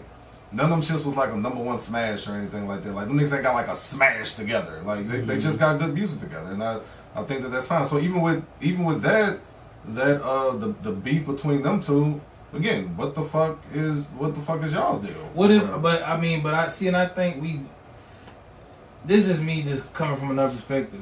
But what if Drake feeling that his way of helping people or doing shit for people is not just by saying I made your song better, more so shit that happened behind the scenes, that we don't know. I'll give you the verse for free, or I won't, you know what I'm saying, do whatever. Or, we don't know what may have happened.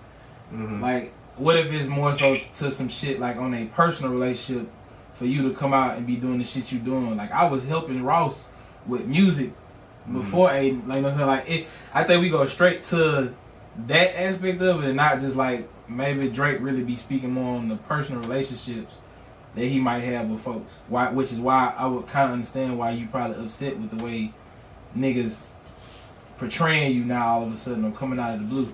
But see, that's also the other part of that conversation too. Is people that have spoken out about Drake and shit behind the scenes is never been the grandest of things outside of just the music that they got. You know what I'm saying? When it comes to the shit that he had with Metro when Metro Mom died, and he's yeah, I hear all that nigga, where my beat at?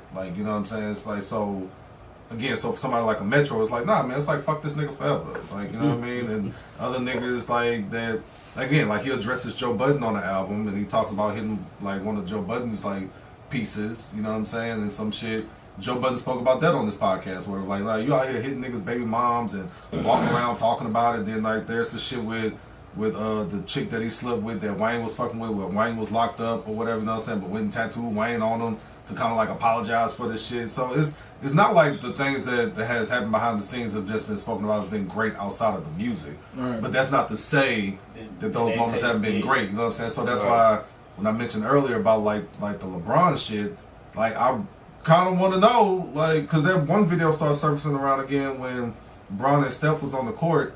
And Not Like Us was playing, and Steph had said, he was is this the only song in America? and LeBron still just fucking dancing and going to it or whatever. It's just like, hey yo, man, like what happened there? Like, you know what I'm saying? It can't. This don't the way that Bron appears to move. It don't seem like that he'll just side with Kendrick because A, that he's in LA, and then 2, that he'll just prefer Kendrick's music over Drake. Like, y'all niggas have been cool for a very long time.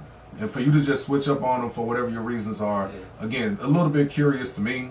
You know what I'm saying? And enough for Drake to mention it again. Yeah. Don't ask about 23andMe, I'm a real nigga and he's not type shit. Like, the victim shit that Drake has portrayed in some of these instances or whatever, like they are being like questioned by like other people. You know what I'm saying? But other people aren't coming out and just saying exactly what their issues or beefs are or anything like that. It's just kind of making like this. Don't believe everything you hear over there. You know what I'm saying? Like Drake ain't the most innocent motherfucker walking. I don't think we would ever truly know until we get both sides of the story. But I think that's the only reason I don't like the perception that it's always just because Drake must be a bad person behind the scene. It really could just be some misunderstandings. Niggas had a lot of misunderstandings. I mean, but publicly, niggas, but that type of shit come with. I hate to say it probably come with the position Drake in. Like if motherfuckers just don't like you just because they feel like you get opportunities they wish they had, or they feel like you don't deserve that shit, or they feel like maybe you getting shit that they feel like they should be getting. It's no telling. Like you don't know how niggas take success or, you know what I'm saying, just your place in the music industry, or this nigga getting this deal and this whatever, he getting this, or he got the opportunity to be with Wayne, nigga I couldn't be with Wayne, or I had to do a song with it. You don't know, we don't know what the fuck in the music industry them niggas be dealing with, cause this is not him and Future's first falling out. Them niggas fell out after Tony Montana. Mm-hmm. Yeah. And they got back together. Yeah. And it's always dealing with some hoes. Yeah. But like, as rappers, are y'all really gonna argue about fucking bitches when that's what y'all talk about? Some niggas are. Dang, that's what I was gonna try to kind of touch on that. Like, but like, different people, some people, they, how could I say it? They ain't grow up the same. Mm-hmm. So like something that you might trip out over, somebody else that'll be like, nigga, what we tripping out like over there? Like, I'm like, so that's how you feel about certain things. Like, my bad, control Morgan. Nah, you good. Like we were talking about the LeBron thing. Like I personally from the outside looking in, I feel like Drake got in his feelings in that situation, because it was like, because LeBron was listening to both of them. Yeah. It would sound like Drake kind of got. To me, it looked like Drake was kind of like, dang, like you picked the side. But LeBron was like, like Drake was kind of like, dang, why you listening to why you rocking his music? But LeBron was kind of playing like, I'm in LA. I would have felt that way had he not supported your son having a fucking heart attack. But Kendrick might have too. But when I'm the support, if I'm close to you as you say I am, we have been, if we have been as we portray, you know what I'm saying? Yeah, that's and in the eyes of the public or whatever, like you could just certain shit could just stay whatever. It almost feel like Bron made it intentional to make people realize he wasn't fucking with Drake. I don't know, and it could be misread. It could be misread wrong. But it's just the optics that people see. That's just how Drake ass take it, whether he's sensitive or not. We can't forget the nigga is an R&B singer still at heart. Yeah. He's still a light-skinned nigga with a white parent that is from Toronto. It's like, as much as I love Drake, as much as I'm a fan of Drake, I can realize the nigga is going to be Drake. That is him.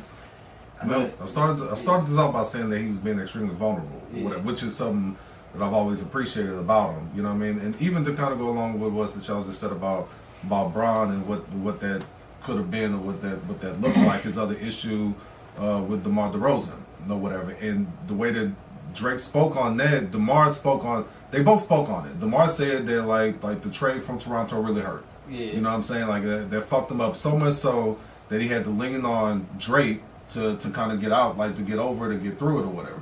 So again, for Drake to feel the way that he feel, and you got DeMar at the pop-up or in the Not Like Us video and shit, that shit again feeling the way towards. I mean, Drake feeling the way towards that or whatever. But with that, the niggas from LA. I'm from Compton. But like, you got, I'm from Compton. Like, and I might have a relationship with him too. That's my thing. Yeah. I might have a relationship, even though might not be public because Drake is more. We see Drake. You know, do y'all feel like it would have been that same way if it wasn't the subject matter? Like if it was, like it said, him and Kendrick went at it. Okay. And it wasn't necessarily focused on your camp being pedophiles and you a pedophile and you like underage girls and shit like that. Had it not been that message and he was just in a video with the niggas from the coast, do you think it would have been the same perception? From Drake's point of view? From Drake's point of view, because I would want to say no. But I would want to say it would have been different. Like Drake would have probably been. If they ain't say that, I want to say Drake probably would have been like, all right, we just a rap battle, cool. But just see, honestly, I think he was gonna feel some type of way if they didn't say that. That's what it feels like. yeah. Cause I ain't gonna lie, when I was like listening to it, and I was just like thinking about all the people that he going after and he dissing or people he talking about. I really think what it is for Drake is just. Drake got this sense of like the way he view their relationship. Yeah, okay. And how loyalty should be perceived. I'm with it. Yeah. And it may not be the same on both sides. That's what I'm saying. Okay, I'm with it. And I think the sensitivity shit come from just Drake. You thought you had friends that was just really just partner or just acquaintance. It wasn't as deep as you may have felt. Yeah, that's what it was. But then again, like I said, he talking about with the Rose and that y'all planning trips together. You got to be able to separate just some things that y'all doing together versus this nigga gonna be Chubbs for you. He gonna be 40 to you. He gonna be your niggas that been in the circle with you since you started like in the business. So like, I don't know.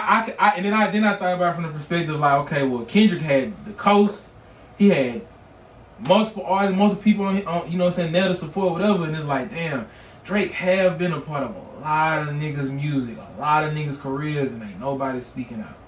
Ain't nobody saying nothing, ain't nobody stepping up, ain't nobody whatever, and then Khaled got the nerve to still want to talk about putting a Drake song out. I think I'm one of the biggest artists you have that have ever helped you with your career. You ain't said shit. Khaled don't have to, but I'm thinking, okay, well shit, you know. Cause now they say, did anybody come out public and I ain't gonna say like support, but like nobody.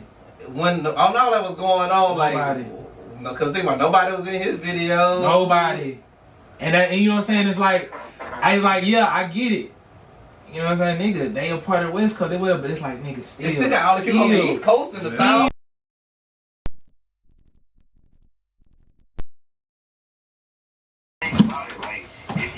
Off that many people to the point where nobody defends you, it's something there. It's something there. But see, he's hold on, go ahead. Hold on. Like there's a how can I say this? There's a former friend of ours that y'all know that I will never ever do business again with, right? Yeah. Ever again with, no matter what. There's reasons for that why people stand on those sides of the fences. You know what I mean? Right. And no matter if dude did bad business to me, he might have did bad business with somebody else and they just never spoke on it. And so if they didn't do good business 2 times and somebody else kept it silent, but Marty gonna speak on it, then other people he might have snaked. You know what I'm saying? They probably gonna be like, well damn, well shit, maybe dude is just a fucked up individual or a bad businessman. Yeah. So it gets to a point like that. That's just like how y'all said, like Khaled never spoke on things, but obviously Khaled felt some type of way about things with Cash Money. Yeah. And then he put but like even not people that might have been pissed off. I'm talking about like when he said a bar in there that was like you was silenced, it might as well have been support. Mm-hmm. And I'm just saying, like, it's people that still support Drake, not mad at him or they ain't never had no bad problems. It's like, damn nigga, I at least expect you to say something or speak up. And I think that's Drake's main issue, because I don't think everybody pissed at Drake. I think he just expected from some level of nigga, can a producer say something? Can a nigga I did fucking 20 songs with? Can a nigga who I put on? Can the Migos speak up?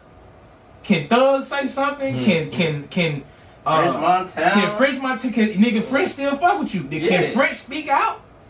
Can fuck? I don't. I see a shout out to Andretti down there in the comments. He is like the point. He did say Game spoke up for him. Yeah, but Game got dragged. Cause you from the West, cause you from the West Coast, and you supposed. But it's like okay, but that's what I'm saying. Like nigga, y'all only got maybe a couple songs together, and Game still spoke up. Now I think Game a little bit more to that. Yeah, I think Game speaking out is a little bit more so. He feel like he needs to be at the top of the West Coast. But I do feel like damn, bro, you mean tell me out of 15, 20 years. People that still acting like they're solid, because you go look now, people still dropping Ice Cubes and all this shit on the album. Where the fuck? Like I seen Big Sean. That thing ain't saying. I seen Big Sean drop out, and I love Big Sean, but nigga, come on, my nigga, you dropping Ice Cubes, but you and Kendrick had beef, but now you saying something is like nigga, I guess you gonna shut the fuck up now, cause you gonna say nothing. Oh yeah. You know. Kendrick, he gonna. Kendrick been waiting to bar that nigga up. Well, they already had they beat. They squashed it. So, Kendrick ain't he petty. They say Humble was about Sean. Damn. Yeah, they been had beef. Oh, they been had beef. But I'm just like I get it. The nigga might have pissed off a couple people, been whatever to the people in the industry. I think everybody got something like that. But somebody. Weezy, where you at? Somebody. Wayne, I'm like Wayne. You talking about the Super Bowl, nigga? Your artists out here. Where's the Young Money coalition at this time? What is their relationship? But even relationship. That's the thing. Like Wayne, Kendrick. Wayne.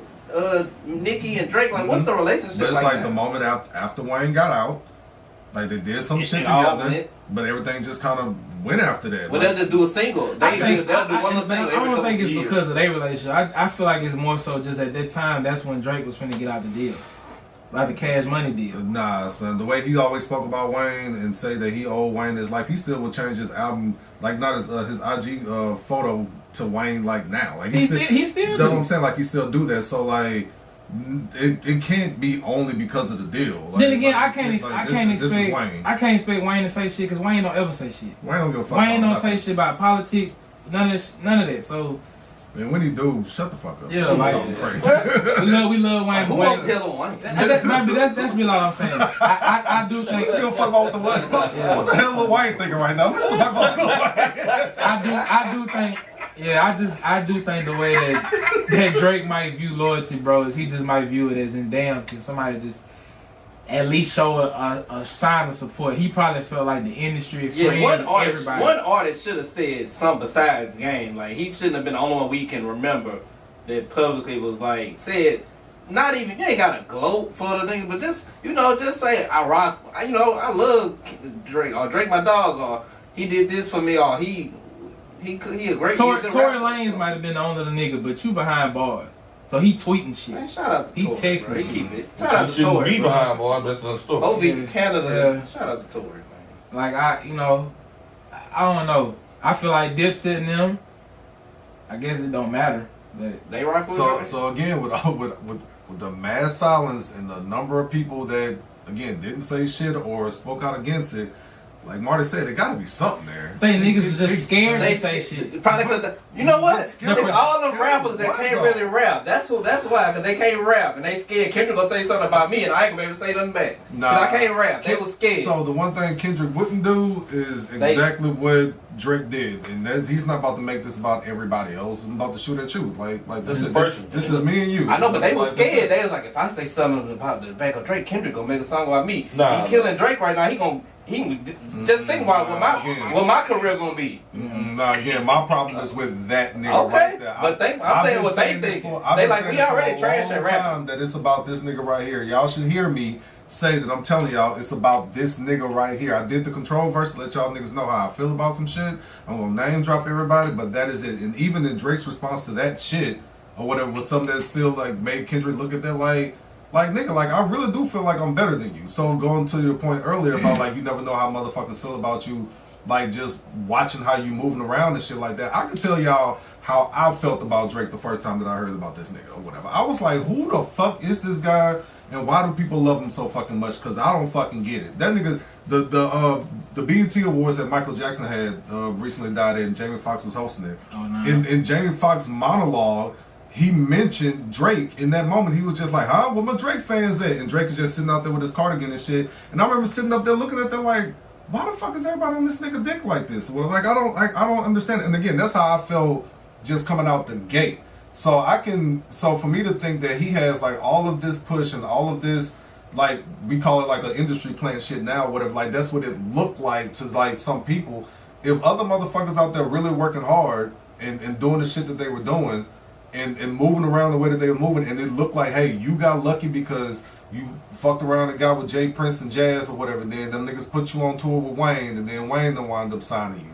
And then you know what I'm saying, like you become like this hook guy, and then Jay-Z fucks with you heavy. And then like the other people in your class or whatever, like them niggas having to work, he didn't have to bring Rocky and Dot on tour with him, but he did.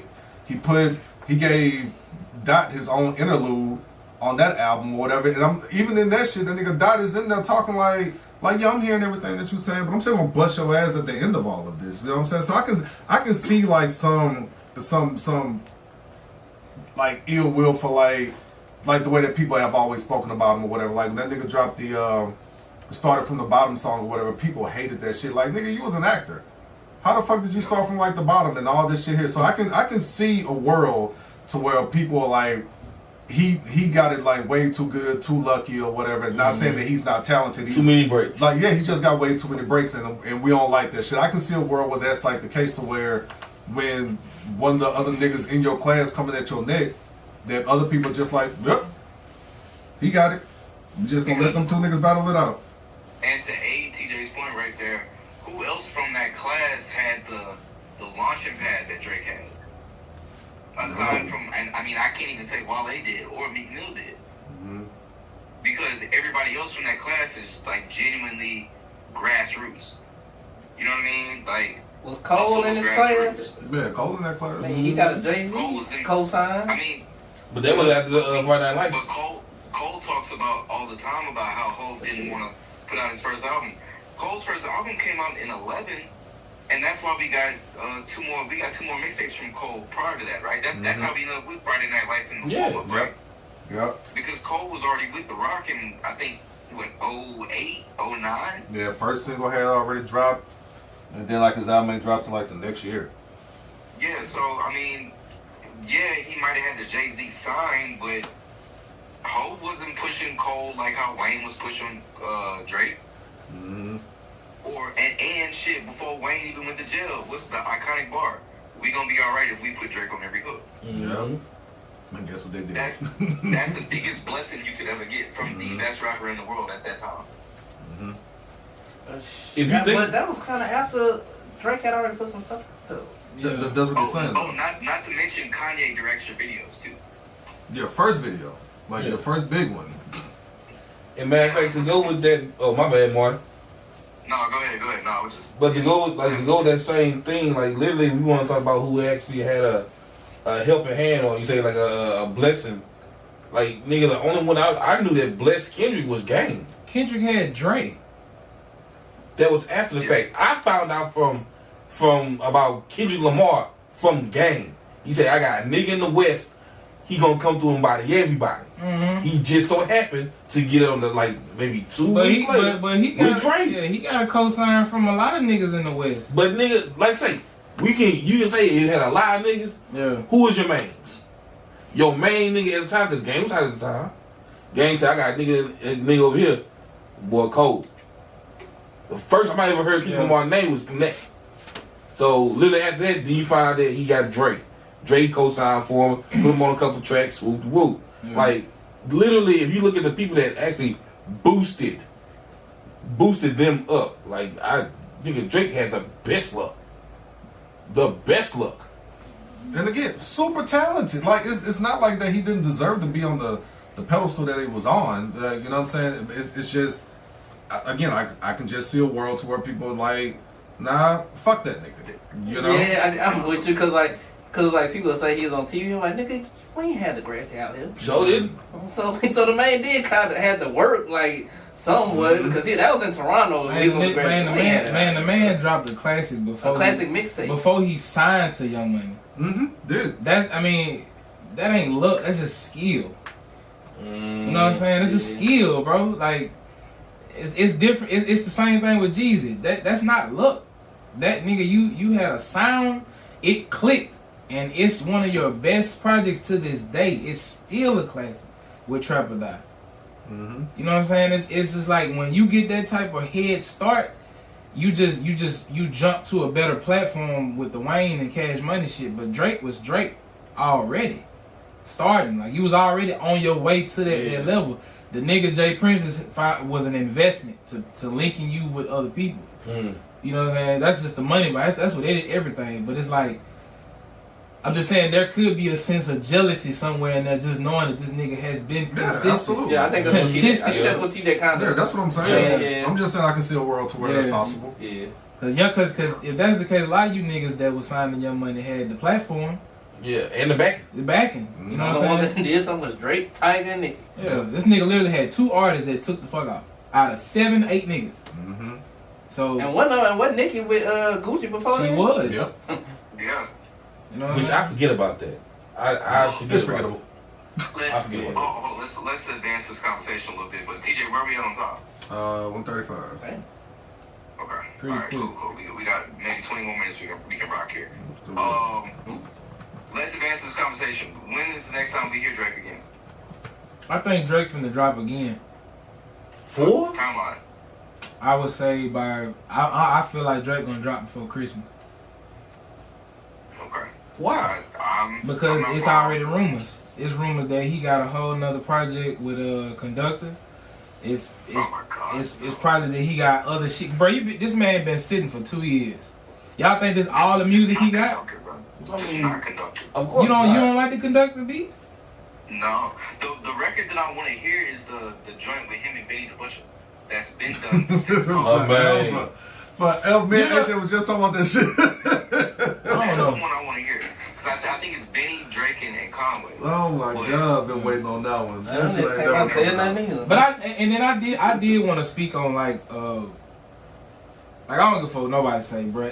Drake continue to keep doing this thing that I feel like it's gonna be missed. We people talk shit about it now, but it's gonna be missed when this nigga gone. The way that this nigga always finds ways to keep introducing us to new talent, new artists, new beat makers, whatever. Like this nigga always, even if it's in some way beneficial to him too, this nigga always find a way to introduce me to somebody else or some other new shit. Now I'm not gonna listen to Miley Santana, but whoever the fuck the lane for it, they gon' she already an independent artist doing numbers because of being on the platform. She didn't really add no flavor to that song, to be honest. She actually made it annoying. Yeah, made it annoying, but it's just the platform. And then somebody be like, well, Drake ain't helping the culture. Bro, right now, as a fan of some Atlanta music, bro, Atlanta need all the help they can get right now. And for somebody, for Ken to say, you run to Atlanta when you need a check balance, Future need to be out here doing the shit that he doing. Future should be finding the next. Future, you the best rapper in Atlanta. You the biggest rapper right now. You probably finding the next big artist. Thug probably be finding the next Gunna since Gunna gone.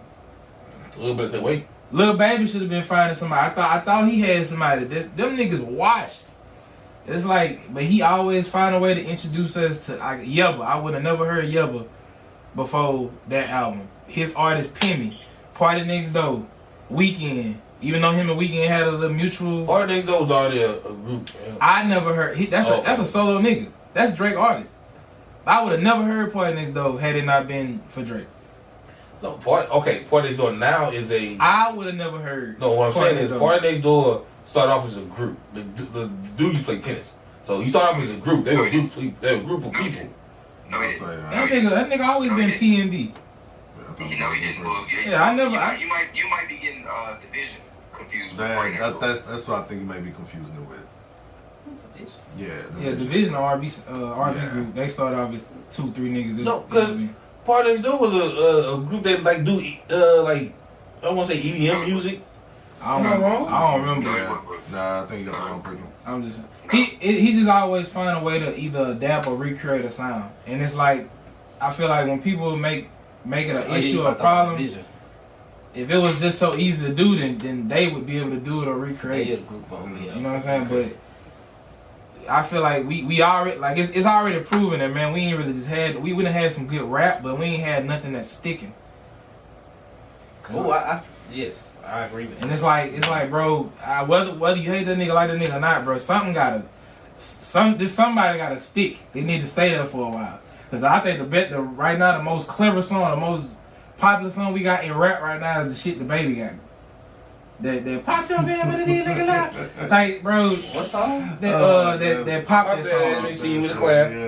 That's the only rap song we got that's doing anything right now. The Baby. Yeah. But that Belly Gang song, that's gonna die. That's gonna die. Cut water. Yeah, cut water shit. Yeah. I have to go back to the thing that I was saying about, because again, the shit that I listen to is the shit I listen to. Any of y'all listen to that Isaiah Rashad album? I need to. Like right now, it's one of the most incredible albums out there, just as a body of work or whatever. Like, this dude. My thing has been like since the start of all this shit or whatever. This like niggas went back to what it is that we supposed to be doing as far as like rap go and shit. Like, and I don't have a problem with us not topping like charts and all that shit or whatever. But I'm also somebody who don't give a fuck about like numbers like that. I hope that Drake break every record that he possibly can with this drop right now, with all 3 drops. Please go make history, do what it is that you got to do.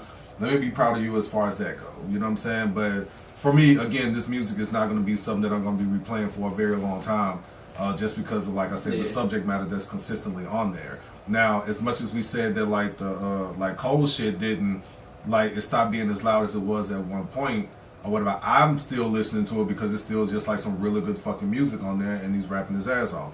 Again, going back to somebody like an Isaiah Rashad who just put out an amazing body of work, and amongst like some other people too. So like to your point about Drake, like us needing Drake and us needing like his energy and shit. Some always say about like football, for instance.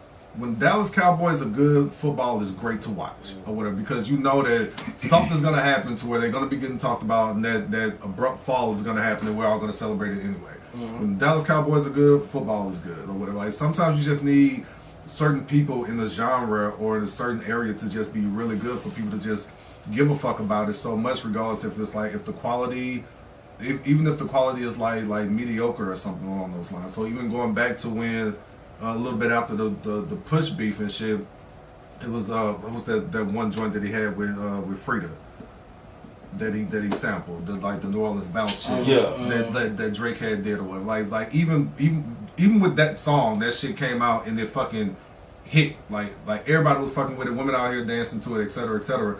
As much as I hated the album and I don't really like the song that Nice for What? Nice for What, thank you. As much as I ain't like the album and I ain't really like the song or whatever, like to be outside and to hear it everywhere, it still felt good. Yeah. You know what I mean? So, but for me, I don't really need the whole thing of we need to just hear this like all the fucking time. Like I like to gatekeep our shit sometimes. Like I'm cool with that.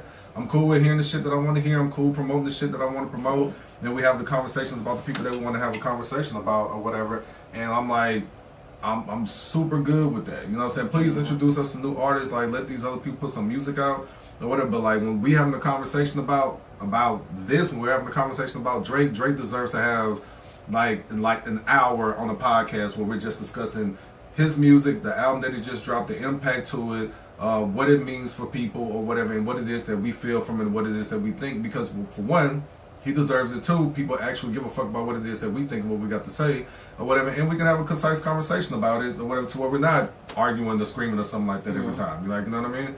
So again, I'm glad that he's here. I'm glad that he dropped break every record that you possibly can.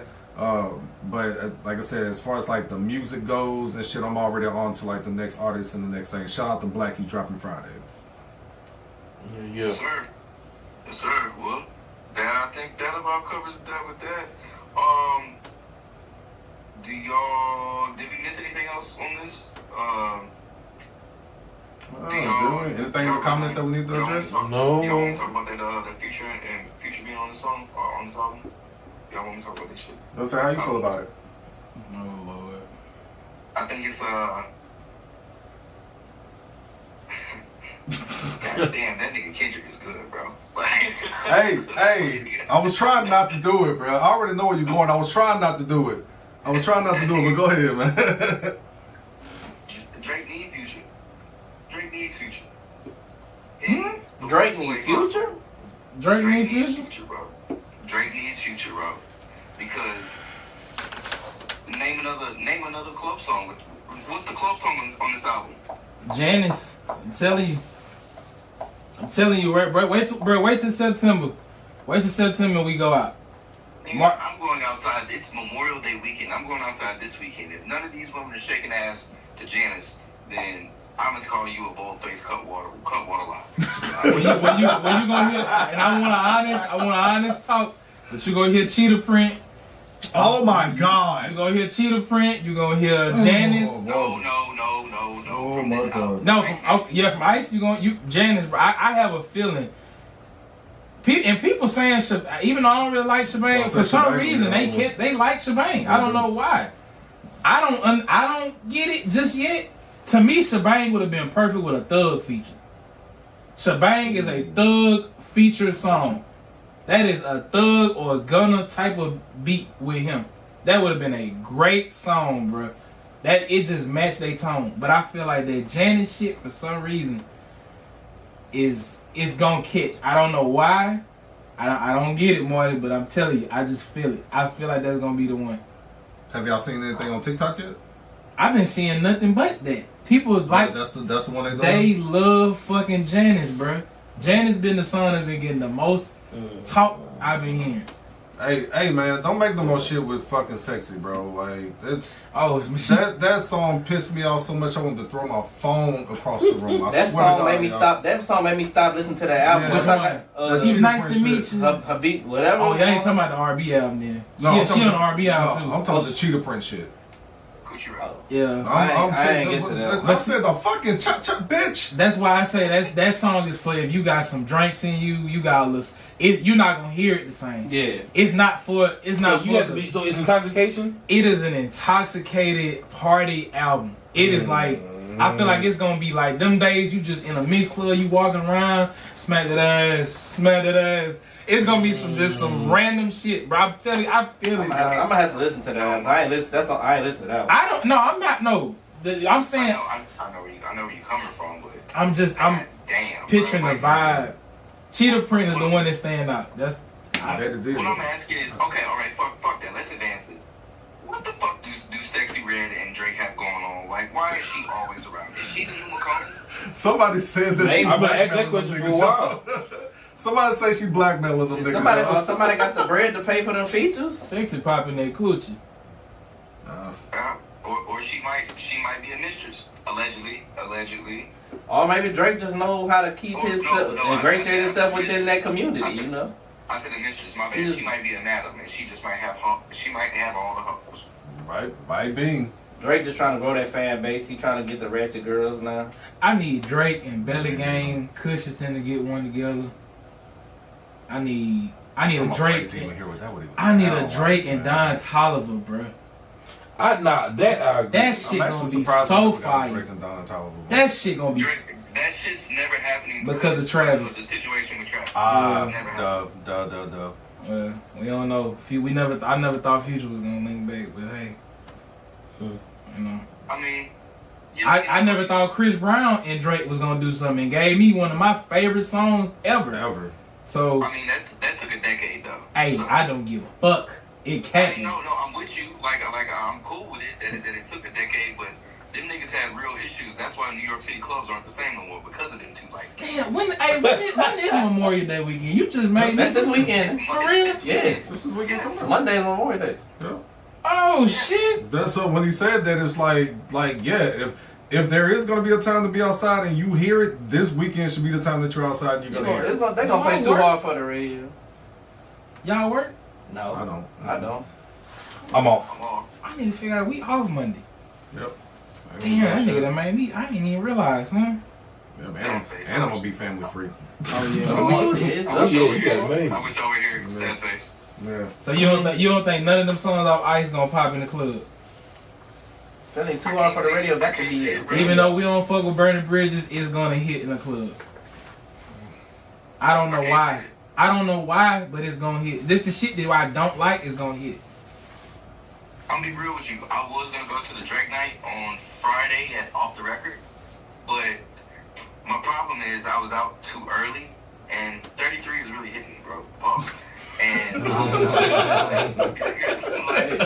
was out too early, and I got sleepy at like 11. I'm like, fuck. Oh man.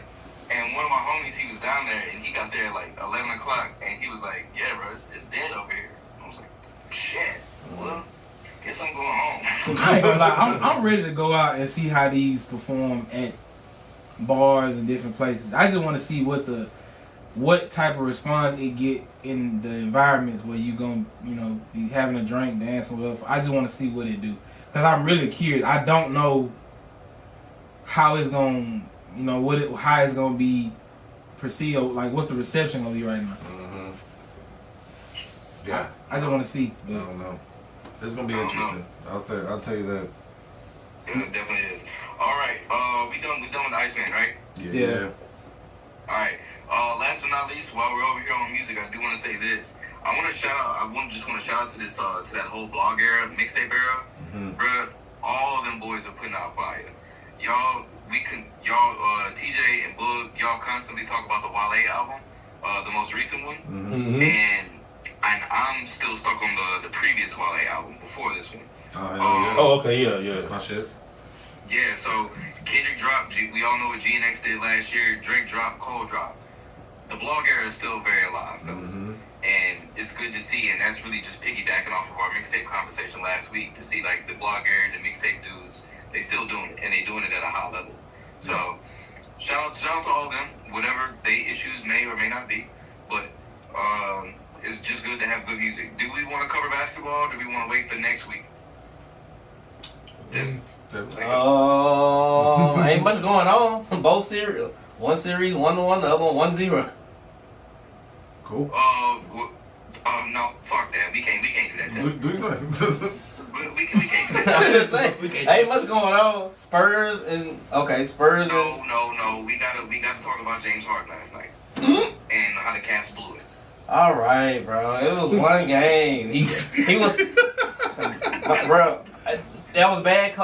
It was more bad coach. I mean, it was more bad coaching than James Harden's performance. I put it like that. No. Yes, I can't let you do that. I can't let you do that. The man plays. Spider Mitchell was shooting all the spider shit at people after hitting the three. He turned around doing the Spider-Man thing, and then he just spider web, I guess, in the fourth quarter, right? I think he hurt. He been playing hurt the whole playoff. So I think even though he was cutting up last night, he been playing.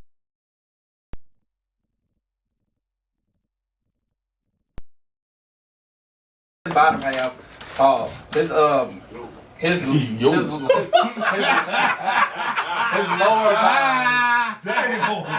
lower body has been giving him issues. His lower half. But it was all coaching fault. Once the coach saw that what his name is, Brunson was getting that switch on that pick and roll with James Harden. And he was searching them out and going crazy on them. The coach should have subbed James Harden out. There was no reason for him to play the whole full quarter. They was up 20. He could have sat down for a couple minutes. You got young boys on the bench, Tyson, Keon Ellis. Let them try to guard Jalen Brunson. They can't get that switch, and then Brunson go crazy. That's where they lost the game. I think it was coaching call a timeout. I think it was bad coaching why they blew their lead. I mean, James did get he did get sought out on defense.